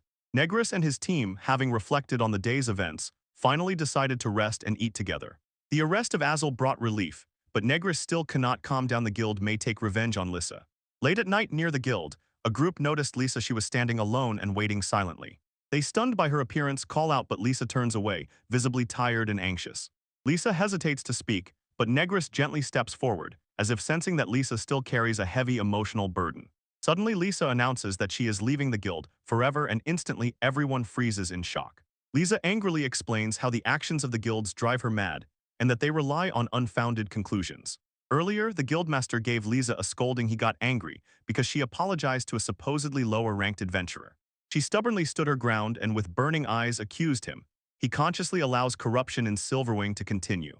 The head of the guild invented excuses for his actions. Recognition from the nobility and power were more valuable to him than the voice of conscience and ethical duties. The guildmaster rages. He places reputation above human lives and rejects defenseless victims as if they were worthless. Disgusted by his selfishness, Lisa clenches her fist and angrily strikes the table. Standing her ground, she boldly announces her resignation, choosing honesty over complicity and corruption. Negris and his team are so moved that they cannot come to terms with the fact that she ended up without a job. Worried about her future, the elven companion asked Negris with a trembling voice if she could work in the ghetto. The group, broken by the pain of losing such a principled person as Lisa, finally understands her value is not in status. The black-skinned woman, stunned, reviews her stats. Her highest level skill and loyalty score are simply impressive. Impressed by her potential, they deliberate whether to invite her to join Florence's professional team in the ghetto. Migras cheerfully approaches her, smiles, and gladly offers her a second chance. Lisa meets the leader of Florence. Surrounded by people who support her, a new beginning is finally near. She hesitantly hesitates, mistaking the ghetto for a forced labor camp, but Negris explains that it is their shared base. Florence, the leader of the ghetto, looked Lisa in the eyes and insisted firmly. Only skills matter to her, not gender or status. Negris passionately asserted that Lisa's S-rank skill would become a powerful support for Florence in her reconstruction focused on crafts and education. 10 years of service in the guild makes her an ideal teacher and ignites in Florence a dream of learning. Florence solemnly welcomes Lisa, promises her support, and sincerely thanks Negris for the key role in her second chance. A broad smile blossomed on Lisa's face. Relief and gratitude spread in her chest. She was accepted into a new community that supports and shares a common goal. Florence, with obvious surprise in her voice, asks why Lisa is here, and Negris replies that it was Fel's recommendation, not his decision. Negris decisively defends Lisa, fervently saying that her apology, departure, and resistance to Ezel's crimes are sincere and important actions. Impressed by her honesty, Florence acknowledges how strong Lisa was when she bravely stood against corruption in this institution. Meanwhile, a group approaches, and everyone freezes because something unexpected is happening near the ghetto base. Lisa gets involved as Fels prepares to tell in detail about Negros's achievements and recent efforts. Florence quietly, with a tremble in her voice, asks him if the rumors are true that the S-level party has targeted her directly. She understands that Negros quietly covered for her and reads his hint with delighted joy. Florence is bursting with emotions. She loudly exclaims that Migras will protect them, and everyone around blushes with embarrassment. He says that some nobleman ordered Florence's murder, and this clearly proves her enemy is not ordinary. Florence quietly reflects. Combining Negros's explanation with a broader conspiracy, she feels this requires deeper investigation and cautious actions. Knowing the risks, the group decides to move carefully and watch every suspicious move closely. When Azala was caught, Negros's team received gold and sincere gratitude for saving the merchant carriage. Savoring the sweets received, Negros could not calm himself how to manage this generous reward. Fels offered him the first bite with a proud smile, and he hesitated confusedly, embarrassed by her kindness. Touched by her gesture, Negros sincerely thanked her, until another teammate noticed their closeness with surprise.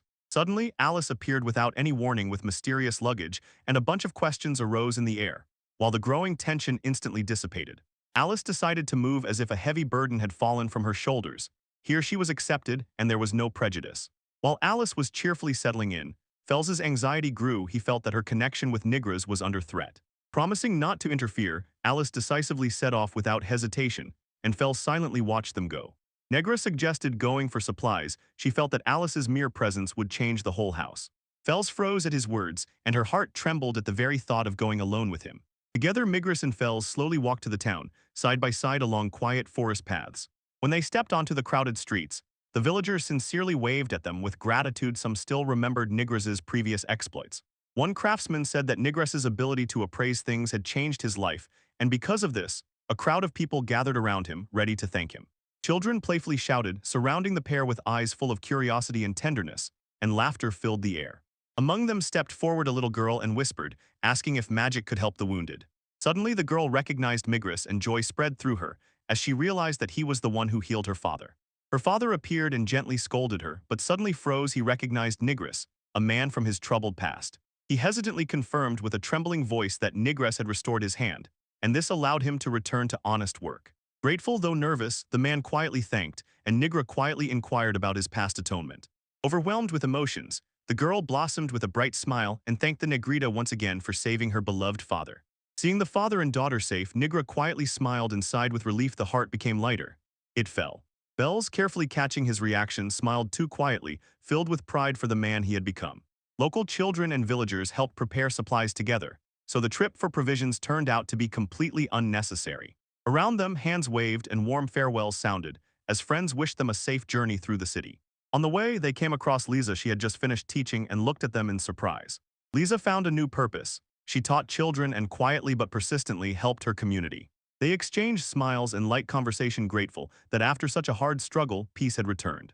The Negrita looked at them with tenderness, her heart warmed by the bonds they forged together in trouble. Fels whispered a vow to herself, to live selflessly and never again to tread the path that Elle once chose. Filled with unwavering confidence, Nigras looked ahead, firmly resolved to protect the life he had built alongside his true companion. And far below, beneath the castle, Elle sat alone in chains, enveloped by silence and shadows. The noble guest mocked his downfall, once a proud chieftain, now humiliated and in chains. Despite the humiliation, Azel clung to his goal and whispered a challenge. His mission was not yet over. The elder, impressed by Ezel's unwavering determination, gave him another chance to regain his lost ambition. He showed a mysterious summoning stone and ancient weapons, rumored to unleash devastating magical power. The nobleman said that the secret power of the summoning stone explodes when used only for selfish desire. The stone awakened and questioned Ezel's very will. His response was distorted by hatred. The thirst for revenge consumed him. Ezel roared Niggers's name and swore to kill him at any cost. Dark magic engulfed his body, and the nobleman, cold and indifferent, watched, betting everything on Ezel's rage. Meanwhile, under the quiet daylight, Nigras leisurely savored tea with friends, unaware that darkness was gathering again. He explained that his healing did not merely mend wounds, it restored bodies to their original state. Everyone fell silent, listening to him about how to fully restore health, while Alice seemed more focused on the pancake. Suddenly, Alice felt the full depth of his words and was stunned by the impossible power hidden behind his magic. While most healers relied on natural recovery, Negress proudly claimed he could completely bypass these limits. Fells instantly sensed her deep understanding. Her healing seemed to bypass pain and aimed only for true restoration. Doubts gnawed at her, but the dark-skinned woman saw potential in her, calmed her, and whispered, "Don't run." A sudden knock broke their silence. Lisa ran in, and panic was written on her face. She, overwhelmed with horror, shouted, "Something terrible happened, the ghetto was attacked." The news hit them. Negress's group ran outside and saw the streets lying in ruins. Monsters prowled the ravaged quarter, and the question immediately arose. Why did these creatures appear right now? Amid the ruins, a child stubbornly refused to run. Dark-skinned people rushed forward, frightened by the danger. Alice herself agreed to help, and without hesitation, confidently unleashed the newly learned magic while Niggerson entrusted her with the rescue. A flash and she summoned the black cat, a lightning bolt wrapped in shadow and incredibly swift, which at the last moment averted the threat. Nearby, terrible enemies terrorized the survivors. Some begged for help, while goblins and monsters were approaching. Fells burst inside, smashing enemies in her path, while Migras covered the others and shouted her name with relief. Nigress appeared at that very moment, loudly shouting for the survivors to flee and assuring that there was no one around.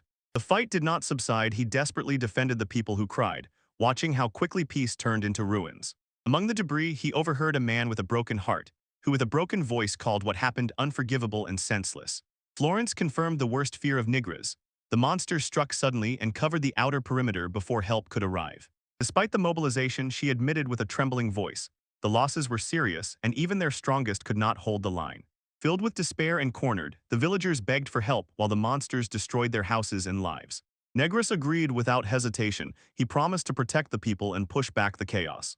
He recalled the joy he had given before and resolutely decided to restore that peace again.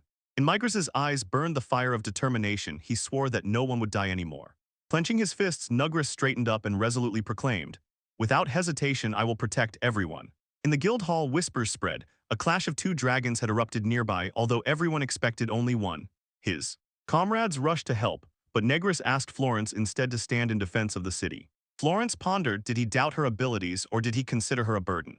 He looked confidently into her eyes, placed the people from the town into her hands, and sincerely believed in her unwavering heart. Florence held her breath. Suddenly it dawned on her the responsibility was now solely hers. Returning to Nuggers with a burning determination in her heart, she promised without hesitation to protect the ghetto. Mission, facing danger head-on, Nugra barely smiled. She knew her strength was extremely important for their mission. Suddenly, a new threat appeared. Alice, and her mysterious cat partner quickly assessed the situation. Hearing about the cat's skills, he trusted him and her doubts about whether to stay behind vanished. And suddenly Negra grabbed Alice and rushed forward so abruptly and urgently that she didn't even have time to doubt his decision. Although others doubted him, he insisted. Her strength was decisive. It was she who would help withstand what lay ahead. From the ruins nearby, thick smoke rose in clouds, and behind fragile stones someone collapsed wounded and hidden. Above their heads loomed a huge dragon. Its presence was overwhelming, and below on the ground lay another wounded dragon. The children clung to the fallen dragon and screamed as the black beast mercilessly approached. Tigress and Eli's ducked down, their eyes wide open as the black dragon began moving toward the children.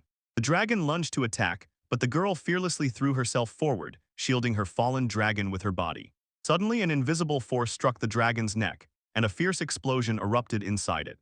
When the explosion thundered, the child was sharply pulled back, and Nuggers rushed toward the threat. Despite his powerful strike, the black dragon seemed not to react. Everyone just stared at Negress, unable to believe their eyes. Before them appeared a strange core, embedded in the dragon's chest, a node that glowed and was surrounded by a protective shield. In the dragon's chest, Negra noticed Azazel. He was alive but bound to the monster's flesh. He weakly whispered Negress's name, barely conscious, as life slowly left his tormented body. Suddenly Azazel shouted with all his might, and his voice rolled across the battlefield, urging Negress to act. When the dragon charged, Negus instantly grabbed the child and dashed, desperately dodging debris and scattered claws. The dragon raced relentlessly.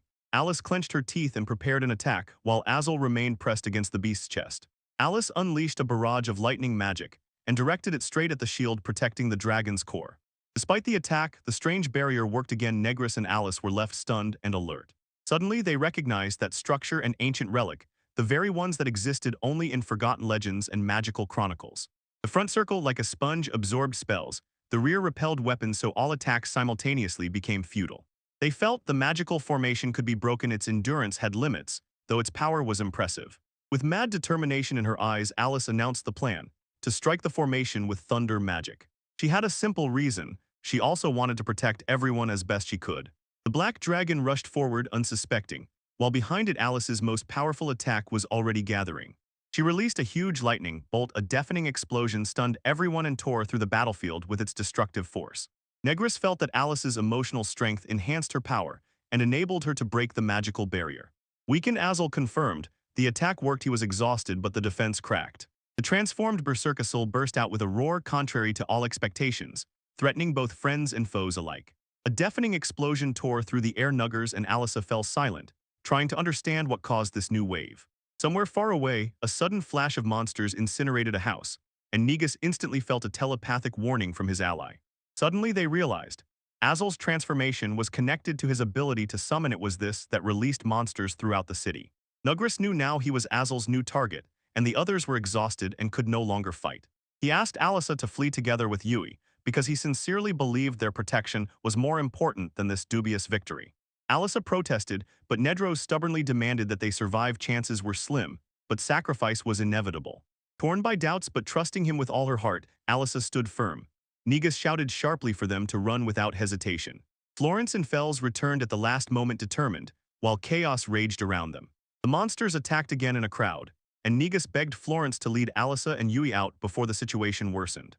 Fels stood silently, gripping her weapon tightly, and her resolute step forward stunned Nugris. Despite her injuries, Fels firmly declared she would fight. She refused to abandon her comrades or retreat. Negris doubted her abilities, and Fels found no peace. Do they see only a bird in her? Alice, exhausted to the bone, refused to give up and insisted that she still had the strength to deliver the final blow. Reinforcements confirmed the city is cleared. One suggested staying and quietly stood next to Negris again. Florence stepped forward and with a confident, firm voice declared that she would not allow Negris to face this threat alone.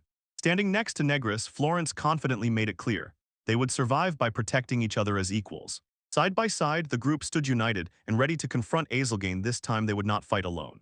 Negris stood behind her team and watched them march forward together, as loyal and determined comrades. Suddenly he realized, his fear of losing them meant that until now he had not fully believed in their strength. Inspired by new faith, Negris placed his power in the hands of each comrade, reliable, capable, and battle-hardened. Side by side they resolutely moved forward, no longer alone, but together to protect each other. The nobleman stood by the window and watched the unrest, anticipating that chaos would soon engulf the impoverished outskirts. Meanwhile, while sipping tea, an idea suddenly sparked in his mind to use an ancient magic circle to punish those whose skills sow chaos. Despite threats like appraisal and the legendary witch, he placed all his hope on his pawn Ezel. Convinced that the healer's power was just a trifle, he planned to catch its bearer and snatch a complete victory for himself. Megers and his allies stood against Ezel's group, but their attempts were shattered by the insurmountable defense of the barrier. They did not know how to break through it. A deafening roar tore through the air overhead, and Negris raised his eyes, flinching at the approach of the winged creature. Though gravely wounded, the dragon guardian returned and, filled with desperate determination, began defending the city again. The elf fervently called for immediate action, hoping that only together they could save the dragon before it was overcome. But Negris realized, if he rushed inside, he would disrupt the fierce fight between two titanic monsters already battling. Standing his ground, Negris proposed an idea, uncertain but possible solution to end the battle once and for all. Negris understood. The black dragon rushed to protect Ezel, though his attacks were almost futile. In healing Ezel, he saw a way to break the fusion of man and beast. If Ezel was returned to his original form, the dragon might lose connection and become completely immobilized. The team realized, without Ezel inside the dragon, it would simply collapse. Its body would not hold. Negris, filled with determination, confidently declared that his goal was to reach the very core of Ezel, heal it, and together achieve the final victory. Suddenly Negris felt as if lightning struck his head. To reach Ezel, they first needed to pronounce the powerful magical circleberry. They wondered if the magic circle somehow responded to Ezel's thoughts and changed by itself to protect him. Negris studied the pattern like a hunter tracking a trail and noticed the protection alternated, sometimes magical, sometimes physical, but never both at the same time. Determined, the team agreed to act in unison, coordinating attacks to test if they could exploit a timing weakness. With blades ready, the warriors stepped forward, prepared to challenge the circle and expose Ezel's heart. Negris laid out the plan, and simultaneously confused, Ezel, the protection of his magic circle immediately began to change. Fels and Florence rushed forward simultaneously to draw Ezel's attention with a synchronized aggressive attack. Their joint assault activated Ezel's anti-physical barrier just as Negris had planned. Both warriors struck relentlessly, overloading the magic circle, while Alice prepared her next decisive move. Noticing the chance, Alice launched the thunder attack, risking hitting her own to seize the critical moment. Negris and Eliza rushed to positions, readying their strike on the move, though they were a few moments late. He decisively released multi-layered healing, and with a subtle, precise impulse aimed it at the gap in Ezel's fragile magical shield. The strikes intensified, forcing Ezel's barrier to respond, while Behind Thunder roared in support of Alice. Ezel struggled with his last strength, recalibrating the circle from anti-physical to anti-thunder to gain those crucial extra seconds. Seeing the weak spot, Negris rushed forward to break through and get close to Ezel. When the barrier flickered, he rose up to Ezel and finally met him face to face in the air. He suddenly grabbed Ezel, confirming that only one magical circle can act at a time. Directing healing magic, Negris cast a full restoration spell to disconnect Ezel from the dragon. While casting, Migras doubted Ezel's intentions and could not understand how it had come so far to this desperate, tragic clash. Like a wave, a memory surfaced from childhood days in the library, when Ezel and Negris were just friends in that library.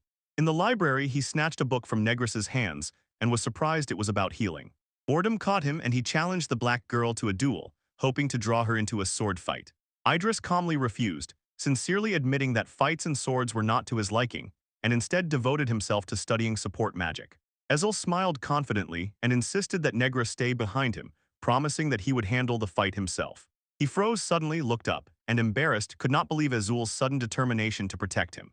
Ezel promised that someday he would gather a squad so that Negra could safely cover his back. He confidently extended his hand, inviting to follow him without any questions into the future they created together. His sincerity moved Negris. He took his hand and agreed to walk beside him. When he gave that childish oath, Ezel stepped forward and Negros firmly covered from behind. In reality, Ezel's body was fused to the circle, and the curse on Negris's heel fiercely resisted.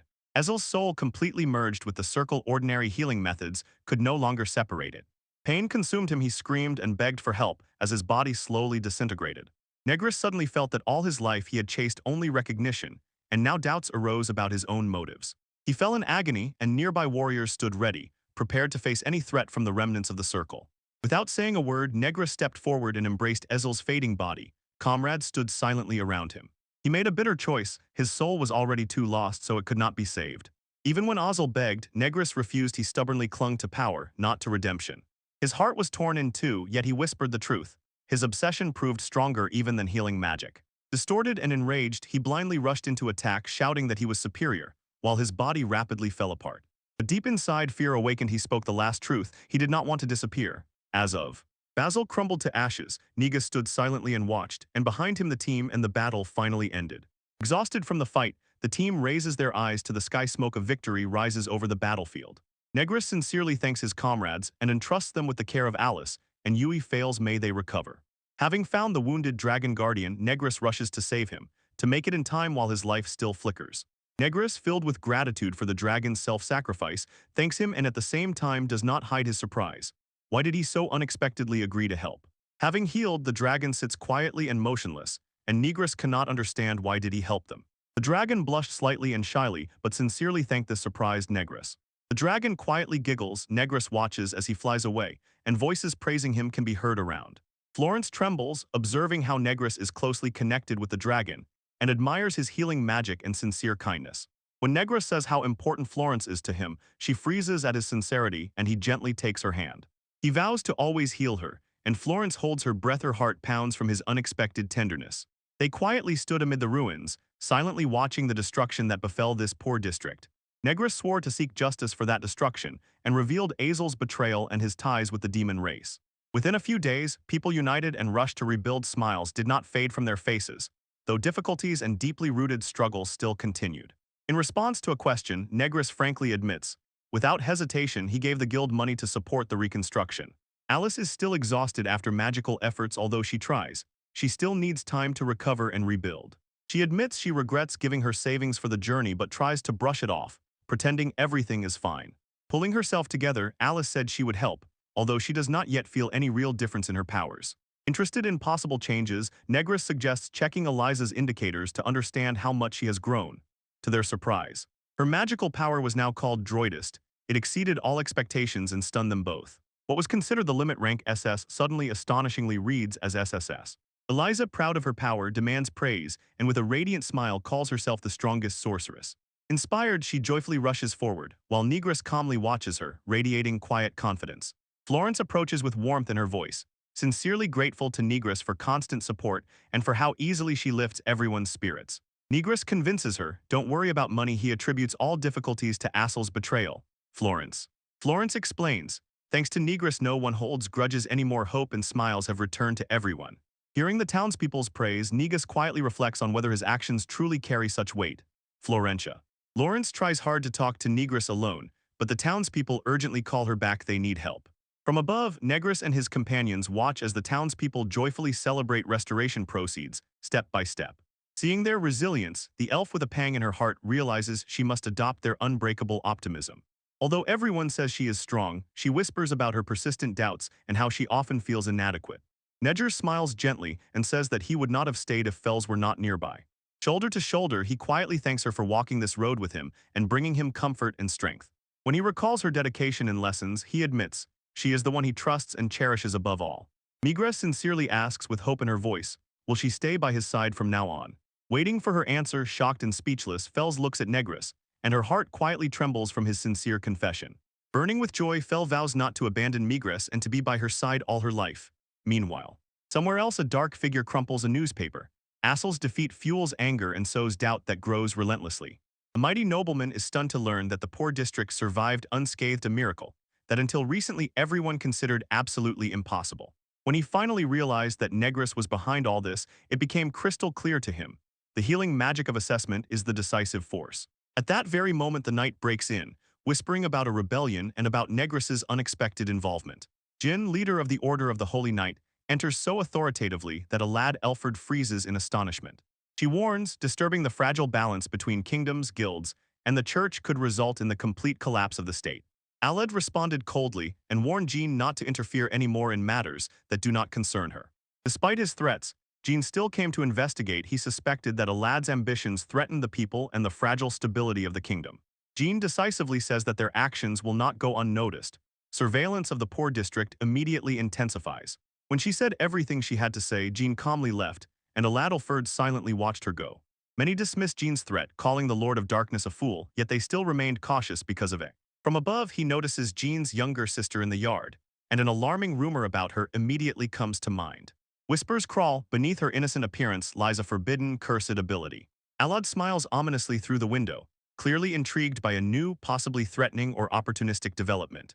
Seeing Negress gaining influence and new allies joining him, many sneer, sensing that chaos is unfolding ahead. The poor district, which lay in ruins after the attack, seemed to breathe life again and did so much faster than anyone could have imagined. The crowd, filled with excitement, raised their fists and loudly chanted the name Asisha. The celebration erupted. Although she was embarrassed, Isha in costume carried drinks, her companions looked at her with admiration, and she laughed at how quickly she had become popular. Peasants impatiently beckoned her to a drink while others warned, do not push Isha too far. At the neighboring table, Negress and friends watched the lively crowd, basking in the festive atmosphere. Lawrence answered confidently and straightened up as the crowd joyfully celebrated the city's restoration. Negress watched the people intently. Old anxieties surfaced in his memory, but their unwavering will to rebuild everything fascinated him. The world suddenly darkened. Negress confided in Florence and admitted that he was tormented by a hidden truth lurking behind the great nobles. Florence's face turned to stone. She realized that Azel's fury was connected to a noble, secret, bloody mission and began to ponder. Going over the clues, Negress suddenly understood. Behind this attack was a powerful nobleman quietly pulling strings from behind the scenes. Florence quietly explained why they were on edge. She already knew about the threats from the nobility, so they began secretly infiltrating institutions to gather information. This noble lord sold people into slavery, bribed, and pulled the strings of power, profiting from illegal trade and hidden riches. Negress and Florence said that taking control of a poor district meant dominating the underground market of the entire kingdom. At first, three great powers, the guild, the church, and capital, barely maintained a fragile balance, but the district's growth shook this delicate equilibrium. The nobleman was driven solely by bare ambition. He sowed chaos, disregarding human lives, sacrificing them for control. The intelligence of the royal capital confirmed with alarm. The berserk magic circle of Assel was created by a powerful nobleman. It turned out that behind everything stood Alfred Alad, the assistant to the prime minister, who held the true power over everything in the shadows. Negress reacted bitterly. This name revived memories, and irritation grew within him due to Alad's relentless cruelty and ambitions. Florence warned that on the other side of Alad, suspicious royal movements hinted. Something much darker was quietly unfolding. Throughout the kingdom, even the Holy Church behaved strangely, and their leader with a sword appeared too often. Florence whispered anxiously a rumor about a mysterious girl who possessed a rare, still unknown cursed skill. Soon after the attack on the district, rumors and stories about the appearance of the Holy Knight simultaneously exploded throughout the capital. Uncertainty prevailed around, but Florence insisted that strange forces had stirred and warned Negras to be extremely careful. Now rumors whispered that Negras was the Dark Lord, although he was celebrated as a local hero. With his exploits, Negras seemingly inadvertently became a legend. His deeds instantly spread throughout the kingdom. Although rumors spread, they explained that he did not act alone. The credit belonged to his entire team. Florence started a romantic gossip, jokingly suggesting to rule the district, and everyone froze, stunned and embarrassed. Negras just wanted peace and fun with his teammates, not fame or political rumors. Florence smiled warmly and assured everyone the information gathering would continue. But today was supposed to be a day of celebration. Meanwhile, one of the comrades sat thoughtfully, looking through the crowd at the ruined district. In the royal palace, the leaders of the three factions gathered for an extraordinary, tense high-level meeting. With a sincere prayer on their lips, Prime Minister Floem, Jean from the Holy Church, and Guildmaster Veru stood as representatives.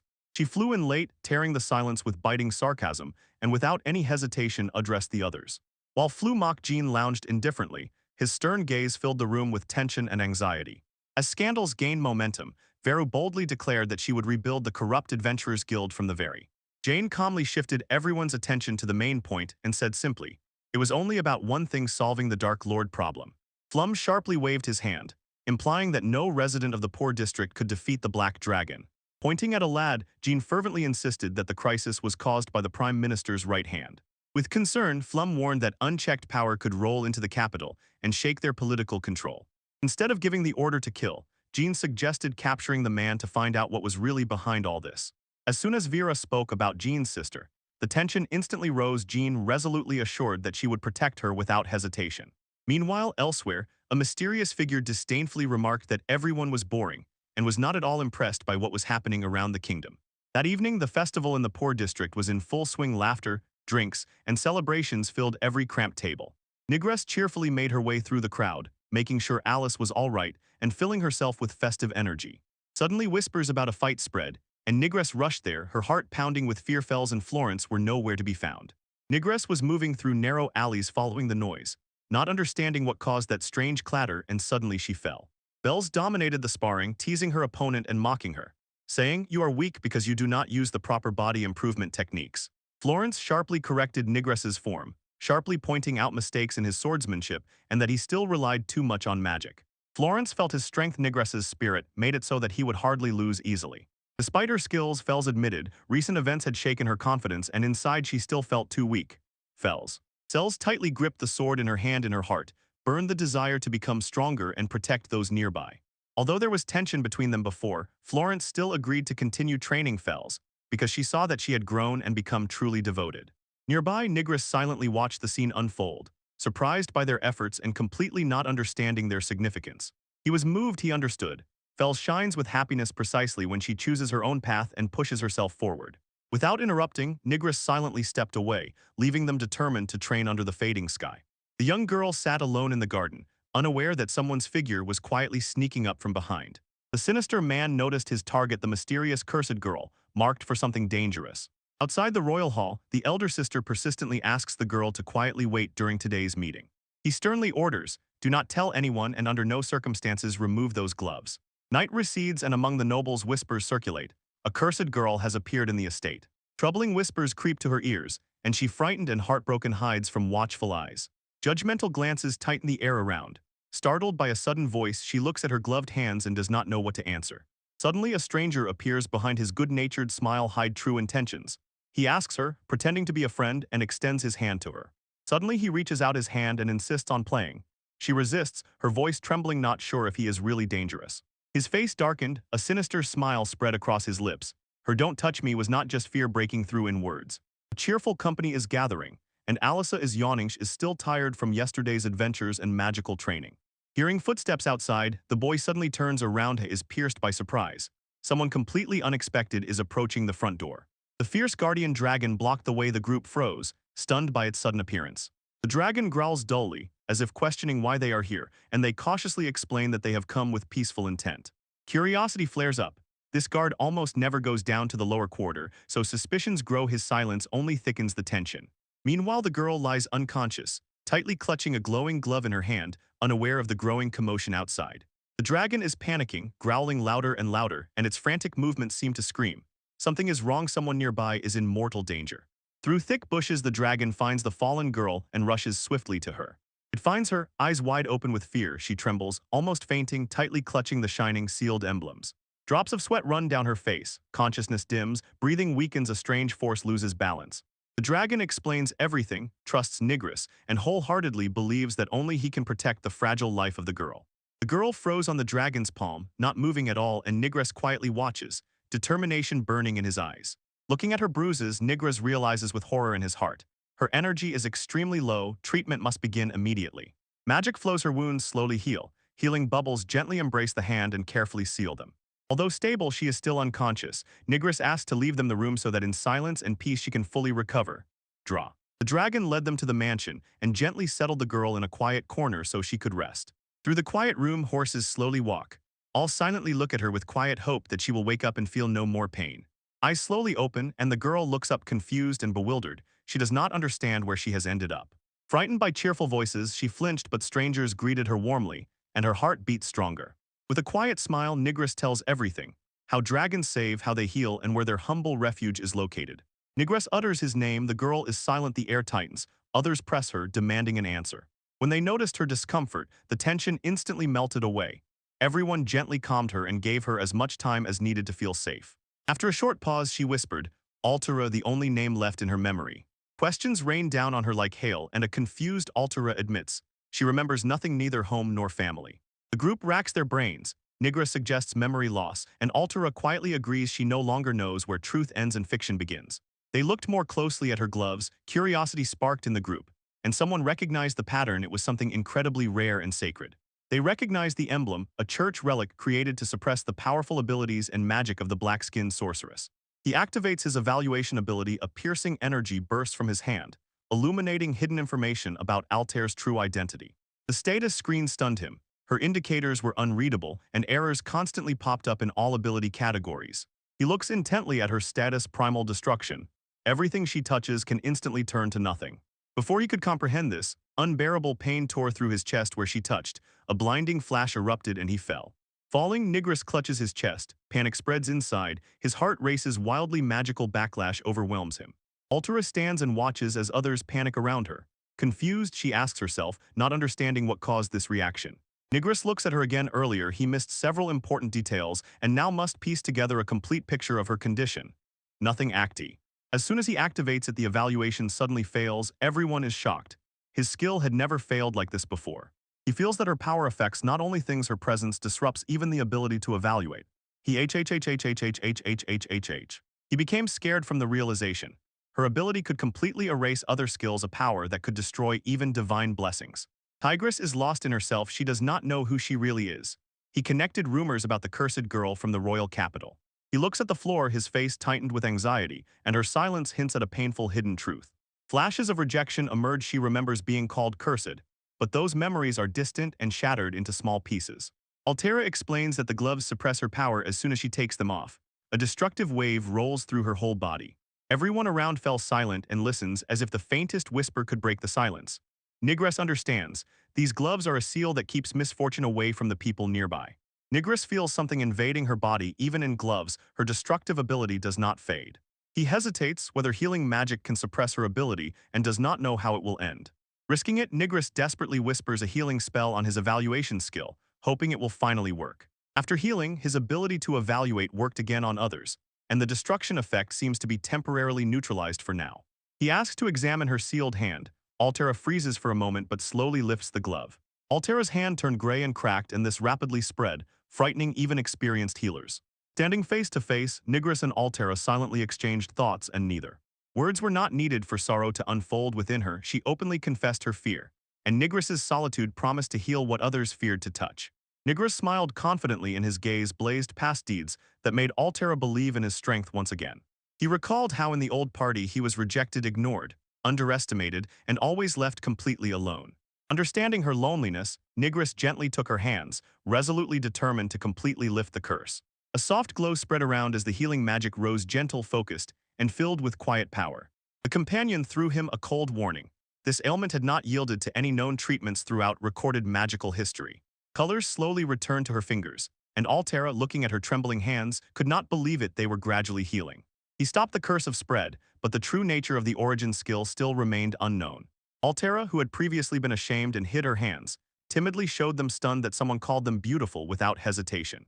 A glance at these hands instantly overwhelmed her with memories of her sister, her touch once warmed and comforted. Although there was progress, he stubbornly insisted on caution gloves would protect others, and it was better for her not to wander alone. The term primordial threw him off balance. Altera and Eliza had similar abilities it was too suspicious to ignore. Suddenly a dragon roared through the window, and to everyone's surprise, it protected Altera from danger. With quiet but firm determination, Altera nodded, ready to face the dragon she once feared. She stepped forward nervously, her voice trembling, yet she managed to thank the dragon for its protection. Instead of a roar, the dragon gently licked her hands. She laughed in surprise, and for a moment peace came. Laughter turned into warmth. She smiled brightly and quietly whispered a sincere thank you to the beast that cared. Standing behind, Nigris felt. The girl who once feared hurting others now felt completely normal. Aisha raced along the path. Her face full of panic, she carried urgent news that alarmed everyone present. She announced, "The commander of the Order of Knights is heading straight to the defenseless poor district." She rushed through the grand hall, calling Altera, her heart pounding with growing fear. Knowing how unpredictable Altera is, she trembled with fear. Without her presence, perhaps the disaster had already begun to unfold. Ons were condemned for their destructive power, and Altera lived under the watchful eye of a guardian appointed by the Holy Sword.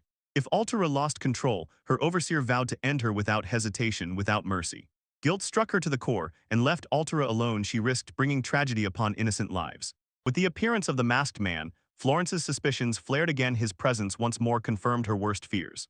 Without hesitation, she plunged into the thicket, confident that Altera had fled there seeking refuge or a way to escape.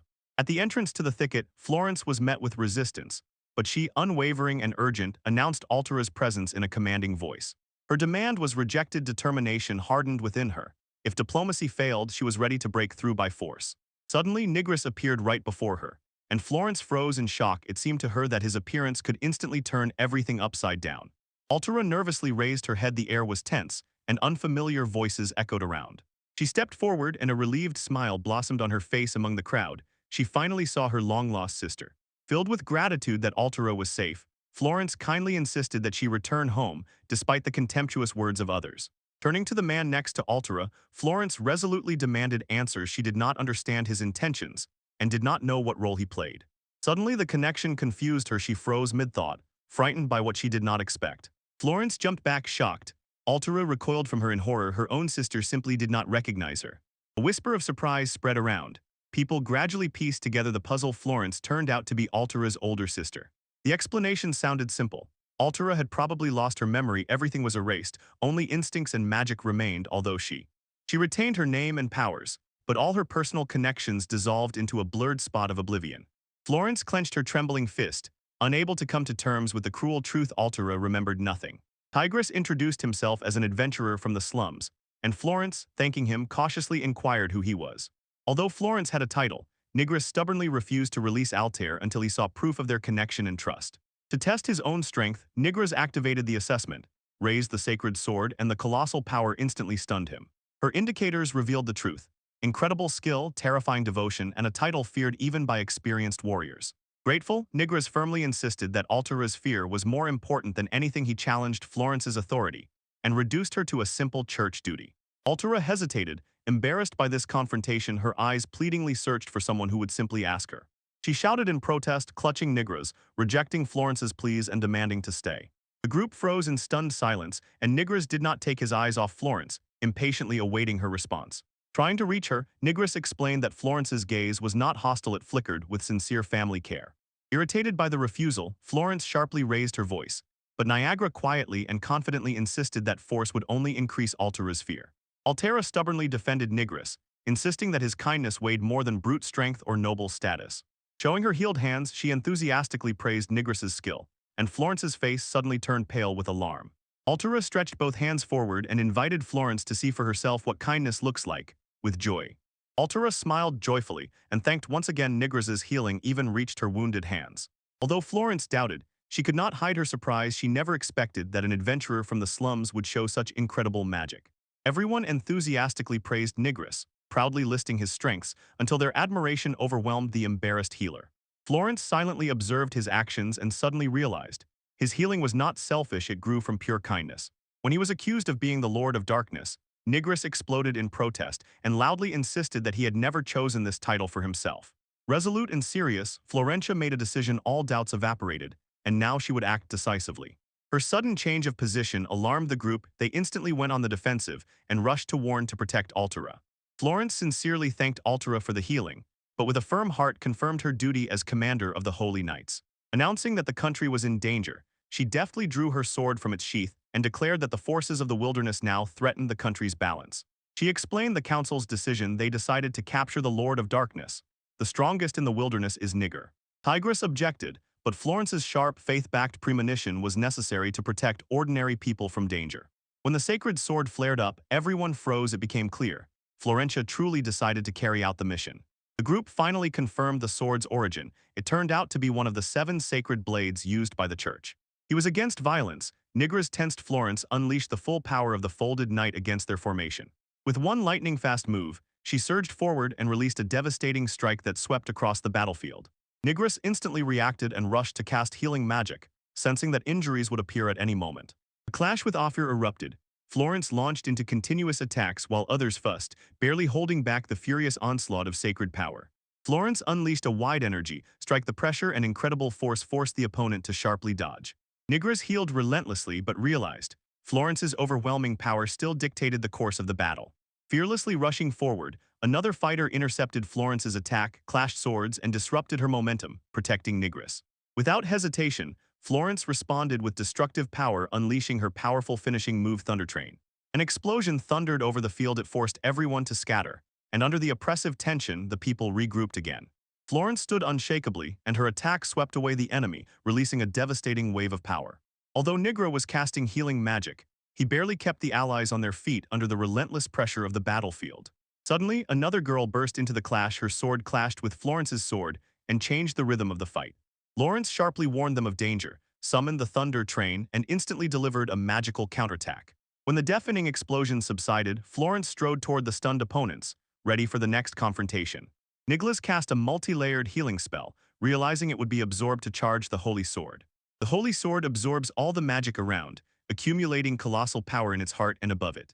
She raises the charged blade high, lets out a cry like glory, and instantly releases all the accumulated energy. A blinding explosion bursts forth, forcing the entire team to hide from the devastating holy wave. The fierce knight aimed directly at the enemy's barrier and unleashed her finishing move, Arendai Glory. The strike echoed across the entire battlefield, and Nigris instinctively raised a barrier that shielded allies from powerful explosions. While others ducked, he instantly calculated the explosion's trajectory and realized fleeing would doom everyone inside the structure. Squeezing out the last of his strength, Nigris layered the barrier, though his body had already begun to fail. Suddenly, the knight halted its advance, and Nigra froze, not understanding why the attack abruptly stopped. She demanded an answer. He calmly explained, "The safety of the town weighs more than anyone's own life." Without hesitation, he plunged into Riskai's sole goal was to protect those who trusted him. Her face softened, but caution in her gaze did not fade. She understood that his intentions would not upset the balance between powerful forces. Florence sought clarity, and as soon as Nigris's resolve sounded, she and her allies immediately, without any hesitation, promised cooperation. With respect, she apologized for testing him. Alter's fate now hung on a single condition. Once the frenzied destructive power of Altair threatened the kingdom, and for the safety of the land, it was decided to execute him. To prevent disaster, the kingdom fearfully placed Altera under strict surveillance, seeing in her a potential threat. She was not trusted, but Altera lived peacefully in the wilderness. Her powers weakened, and a smile returned. Florence felt that fear still lingered within her, but Nigris achieved what she never could, making Altair happy. In his gaze, Nigris saw not only duty, he felt something more. Despite all burdens, Florence still remained a caring sister. Florence entrusted Nigris with the care of Altair, sincerely believing that he would protect her until the memories returned. The old warrior revealed the task, to restore Altair's memory from the decisive hiding place. Nigris, with unwavering determination, took on the responsibility Florence officially entrusted him with Altair's protection. Altura silently watched as Florence left alone. Their paths diverged, and unspoken, unresolved feelings hung between them. Elsewhere, an observer in a cloak intently watched Nigress's magic and suddenly realized her logic was so strange that it could challenge even the ancient primal forces. Alad secretly wove spy magic into the heart of Altura and used it to monitor Nigress's abilities. He deliberately pulled the strings of events and even twisted memories, because he expected Nigress to intervene and heal those who suffered. The spell granted him knowledge about the movements of Jean and others, and he watched them completely unnoticed. Florence burst into the room, sharply breaking Elad's calm moment. Suspicion and silent accusation burned in her eyes. Without hesitation, she lunged at him in the face and directly accused Alad he was the one who caused Alter's suffering from the very beginning. Alad mocked Florence's emotions, praised Nigress's power, and hid his insidious schemes behind a polite smile. Even under the sword aimed at him, he remained unshaken and quietly admitted, "Nigress is truly trustworthy." Alad fearlessly showed the document, and Florence doubted its meaning, feeling that manipulation was starting again. The paper concealed false accusations. Alad planned to frame Altair and inform the Holy Church. Enraged, Florence sharply fired back, accusing Alad of using Altura as a pawn for political gain. Alad dropped a sinister hint: Altair's existence is only part of some interesting, larger goal. He presented Florence with two harsh options: either kill Altara or betray the church and lose everything. Florence silently doubted his ultimatum. Her eyes became firm. She did not want any option to decide for her. She suddenly realized that resistance alone was unlikely to hold. Even with Nigress, the Holy Church had an invincible power. Calmly but boldly, she rejected both paths and instead challenged the system itself.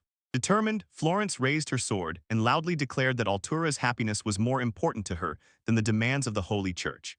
Alad activated several magical seals. The room instantly filled with barriers, and he clenched his fists, preparing for a counterattack. She suddenly understood Alad's magic had taken Altair's memory, and only by defeating him could these spells be lifted. Unforgivable deeds ignited a fire of determination within her. Rushing forward, she vowed to return the stolen memories to Altair. Magic exploded fiercely, and Florence cut through the waves of spells, unwaveringly moving straight toward the boy. Florence unleashed her most powerful move, Erendite Glorido, completely break through Alad's magical defense. Alad smiled calmly and responded with another multi-layered barrier spell. His confidence was unshaken even under pressure. The magical seals flared like an explosion, instantly absorbing the strike of the sacred sword and unfolding layers of resistance. Both fighters froze, tense to the edge. A powerful explosion thundered and shocked Florence as the boy redirected her attack. The wave of the strike broke through the building, and the magical power burst out, devouring walls and windows. Alad stood amid the ruins, smiling and mocking Florence. She had overlooked his well-prepared countermagic. Although the holy sword truly had power, the strike on Florence failed and she fell, stunned by his spells. Covered in bruises and breathless, she struggled, trying to get up. Her strength was fading, and the boy watched without pity. Instead of finishing her off, Alad spared Florence, saying she was connected to Altara, yet she still remained a tool of his manipulations. Somewhere far away, another figure from Udalad's forged report silently prepared for what was about to happen. In the silence, a solitary figure under the moonlit shadows studied Alad's document, absorbing every word. Returning to the guild, they chose the nearest quest and left Altara's protection to others. After rescuing Altara, she quietly stayed with the group, gradually getting used to life in the slums. Finding no threat in Altara, they left her under supervision and went to select a mission. They had not yet finalized their plans when the receptionist suddenly approached them with paper in hand, clearly agitated. The registrar with cat ears threw them a task. It was urgent. Refusal was not an option, only to take it up and act. An urgent call came in. Destroy a creature of rank, says a hydra that had just awakened and was raging in the forest. The team looks with distrust at the sudden appointment and learns that the new guild leader harbors a grudge. Torn between pride and politics, the leader hesitates, but deep in his heart knows preserving a good name is vital. Encouraged by the support of allies, he realizes that the guild master can respect strength and forgive. Accepting the challenge, he feels that this mission may bring to light the secrets of the great noble Alad. Their journey began the moment thunder rumbled like a farewell and a sign of the coming battle. Alice released magic, stunning the beast with a shock, and her confidence drowned out the very impact. The team noticed that she handled the situation better, warmly praised her progress, and smiling moved on toward the goal. Approaching the edge of the forest, they nervously discussed the troubling wonder. The hydra appeared too close to the outer boundary. Thorough searches yielded no trace, and Negress wondered, could the hydra be hiding deeper inside? Suddenly, a distant cry echoed from the depths of the forest, and the team instantly turned their gaze to the northern path. As soon as they arrived, a huge multi-headed hydra emerged before them, and it immediately became clear how dangerous this mission had become. The Hydra had already dealt with the nearest adventurers. It laid them low before help could arrive. Without hesitation, Negris decisively ordered Alyssa and Fels to engage in battle, while he stood guard, watching over the safety of the others. Alyssa, like lightning, rushed with thunder magic and struck the Hydra even before its black flames could reach them. Lisha delivered an accurate strike, while Niagara supported the front line, wrapping it layer by layer in healing and protective magic. Despite the watery fury, the team fought as one, restraining its numerous heads and deadly blows. Exhausted and stunned, the Hydra collapsed. Nearby, the adventurers praised the team's strength with admiration and relief. Mission accomplished. The group led the survivors to safety and decided to return to report. The guild receptionist nodded and confirmed the find. It was a genuine item from the S-rank Hydra. When Negris returned, curiosity about the new guildmaster filled his thoughts and plunged him into uncertainty. The team was introduced to Well, the first female guild leader in history. She immediately radiated power and mystery. Negris activated his skill assessment, looked at Well's status and saw power overwhelming and loyalty none. Well silently appeared behind him, caught him mid-scan, and calmly warned him not to read without permission. She instantly recognized Negris's signature move. This confirmed the Hydra's defeat, and subtly hinted that she understood everything. Before leaving, Vel approached the Niagara team and quietly asked to speak with them alone about what had happened. She sternly told the newly promoted group, due to their reckless decisions, they were temporarily demoted. Vel admitted that he helped save the Negris group, but in the most critical moments began to doubt their decisions. She sharply reprimanded them for ignoring rank restrictions, emphasizing that responsibility is more important than blind enthusiasm. After releasing the demoted group, Vel returned to Negris and with official seriousness asked to speak alone. In Negris's office, Vel, with indignation in his voice, asked why she punished the adventurers even though they tried so hard. Well prioritized survival over ambition and ruthlessly criticized unprepared adventurers who ignored the risks of higher-rank missions. Unlike her predecessor who valued only results, Well looked at people differently by their judgment, growth, and compatibility. She revealed the truth. Hydra had two goals to test and evaluate Negris. Vel claimed that his success proved what he was capable of, so this mission was a completely sufficient reason for an official promotion. Although Negris was promoted, he instantly changed the subject and rushed to inquire about that mysterious second goal of the mission. He came across a sealed message. It spoke of the execution of Altera because of her dangerous primal destructive ability. Although they were secret, Vel could not hold back and blurted out. The execution order came directly from the Holy Church.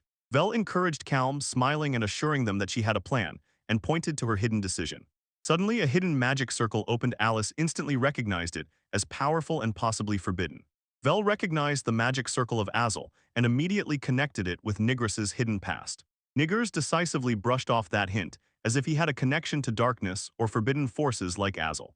Impressed by his strength, Vel asked him to help to challenge the three mighty forces together. Vel loudly declared her goal was to overthrow Alad, that powerful nobleman behind all these injustices. When they heard her plan, Negris and his comrades shuddered with surprise. They had no idea what Vel really wanted. Negris doubted whether to trust Vel, although her proposal sounded reasonable.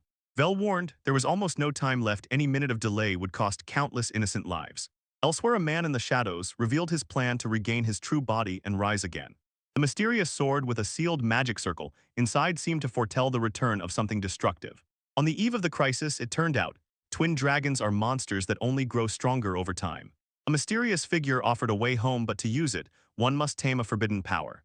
Nigers suddenly felt that Altera was both a threat and a potential tool for manipulation. Not believing Negris's story, Vel persistently asked him to reveal who he really was and what his intentions were. Confidently smiling, Vel declared that she was one of the legendary Western sages of the kingdom. The Adventurers Guild has 4 sages, powerful, mysterious leaders, whom everyone considers its strongest assets.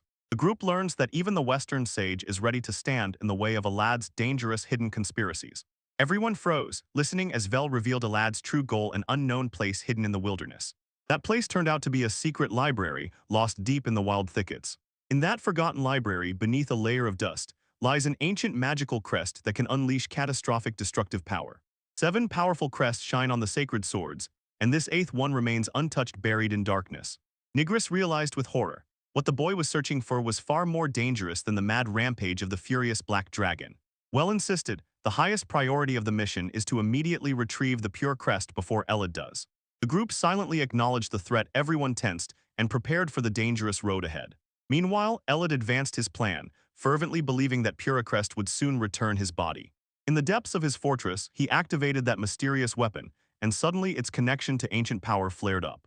Suddenly urgency overwhelmed Nigris, and his allies had to seize the pure crest before Elid could act. Despite doubts, the guild leader did not give up and stubbornly insisted. Only Nigris has the traits needed for this mission. Confused by her trust, Nigris doubted himself, while she believed in the healing that lived in his heart. She spoke as if revealing a secret. The magic of the crest is ancient and pure, and modern forgeries lack its true, secret foundation. Suddenly a scout flew in. All in panic, something terrible happened that threatened their plan and the crest. Suddenly urgent news arrived. The leader of the B-rank squad received a serious, unexpected injury. The crowd pressed around as the wounded adventurer told that a girl attacked him in a dark alley. When he looked at his hand, Nigers realized with horror that the tendon was almost severed, a terrible injury for any warrior. He swiftly applied healing magic, stabilized the hand, and prevented the injury from becoming incurable. Without any warning, a hidden magical sign flared up beneath their feet. It was awakened by the secret spell of the wounded adventurer. Nigris rushed to neutralize the activated crest, but the protective magic instantly forced him to freeze. He cast healing spells, but the wound stubbornly resisted magic nearby. His stunned comrades raised the alarm. It was confirmed the crest was forged. Perhaps it was just a lure crafted by some guy. The structure of the crest was deliberately created to neutralize Nigris's abilities and suppress his overpowering healing magic. Suspicions grew. It became increasingly clear that Altera's unstable power could harm not only the enemy. She appeared silently, a mysterious woman, and everyone froze. No one knew if she was an ally, an enemy, or both. She extended her hand to the active magical crest and studied its structure with practical precision. The guildmaster entered, performing complex gestures, while the others stood frozen in stunned admiration. The light flickered as she carefully adjusted the pattern inside the crest, initiating a cautious magical rewriting ritual. Though it was difficult for her, she explained that the sealing spell could be partially removed to restore Nigris's magic. As soon as the seal weakened, Nigris rushed again to healing magic, hoping that his power had finally fully returned. Relief instantly spread. The wounded traveler recovered, exclaiming joyfully because the pain completely disappeared from his body. While others enthusiastically praised the elder's brilliance, admiration for Nigris and his reliable magic only grew. Alone, he heard a cold warning. Careless abuse could lead to failure and endanger his entire team. With steel determination to become better, Nigra quietly promised to strengthen himself and no longer put his ally in danger. During the battle, Jean's holy sword almost disrupted Nigris's healing, and suddenly the danger hidden by the crest was revealed. The pure crest could copy and neutralize any magical seal, and at the same time relentlessly accumulated colossal arcane energy within itself. Realizing the danger, Nigris shouted, "They must obtain the pure crest before a lad can do it." They set out for Florence to seek Vela, the sage of the West, who himself did not know exactly where that library was. In a luxurious hall, they were greeted by an elegant woman she knew about Nigris and welcomed them with a playful smile. Nigris urgently decided to rush first to the library. He feared that a lad would take the magical crest. Since he appeared, Alad's magic had relentlessly suffocated Nigris's healing, and until this is stopped, it gives him a clear advantage. Their confusion deepened. Alad suddenly aimed at them, because even the mere presence of Nigris could threaten his ambitions. They realized the release of the Black Dragon was merely a distraction, a cunning trick to sneak into the hidden library, too. Alad sent Altera to watch them. She was now burning with curiosity about their power and broken hopes. Nigris suspected that Alad used Altera's mission to study and find a way to counter his rare healing magic. The team understood. Jane disappeared because Altera was used to provoke a conflict with the church. Everyone resolutely condemned Alad's plan to use a child as a pawn to get rid of his religious enemies. Florence warned about the dangers of this library and sincerely admitted only she could reveal its hidden location. She pulled out a detailed map from the drawer, ready to lead them to the library. Without taking their eyes off, they stared at the old map drawn before the appearance of the slums, where the origin of the library was marked. Florence confirmed that the library was located in a village devastated by monsters. Once it was full of human life, until it was destroyed. Feeling her duty to the slums, Florence decided to join them and lead the way, showing the path. Some suggested taking Altera with them, fearing that if left behind, she would be in danger. But objections and anxiety immediately flared up. Florence warned, Altera may still be under Alad's control, just provoke her, and everyone will be in danger. Despite objections, Nigris stubbornly insisted. Altera must know about the growing threat and influence of Alad. He explained the role assigned to Jean because he was convinced it is safer to protect Altera than to leave her with. Niagara, full of determination, vowed to guard Altair despite all the risks ahead. Soon the group boldly moved deeper into the forest, making their way to that hidden library they had heard whispers about. Confusion grew. Florence could not find the building, although the map pointed exactly to this place. Altera asked about this place and Nigris quietly and confidently replied, "Stay close, it will be safe." Everyone agreed. As soon as Nigres appeared nearby, confidence spread in the air. His protection dispelled anxieties and calmed even Altura's fragile heart. Irritated by endless delays, one of them jokingly said, "Let's just cut down the forest to find that hidden library." She impulsively rushed forward, believing that strength would solve everything, but a sudden blow stopped her. The sudden pain made everyone turn around. Strangely, it hit something invisible, where it seemed there was nothing. Suddenly, an invisible wall rose before them. No one could pass, and no one saw what was on the other side. Attempts to break it failed. Thunder magic did not work, and the forceful strike injured everyone around. Florence suddenly realized, there is a solution. Only one special skill can break the barrier, and it was only with Altura. Altura hesitated, but the group believed that her innate power would work where others had failed. She was gently asked to help. She hesitated about her role but was still ready to try. The elf assured the girl with a soft, soothing voice, while the group stood silently behind. Her heart pounded with nerves, but she spoke decisively. She wanted to help, not be the one protected. Everyone held their breath and froze, watching as she stepped forward and slowly reached out to the invisible barrier. Her touch caused a powerful reaction. A crack spread outward, and it became clear that the barrier was beginning to break. From beneath the broken illusions emerged a hidden library, and the whole group froze in awe. Their eyes froze in shock as the magical walls crumbled, revealing a huge hidden structure inside. The group stood silently before the great library, its entrance awakened by their combined efforts.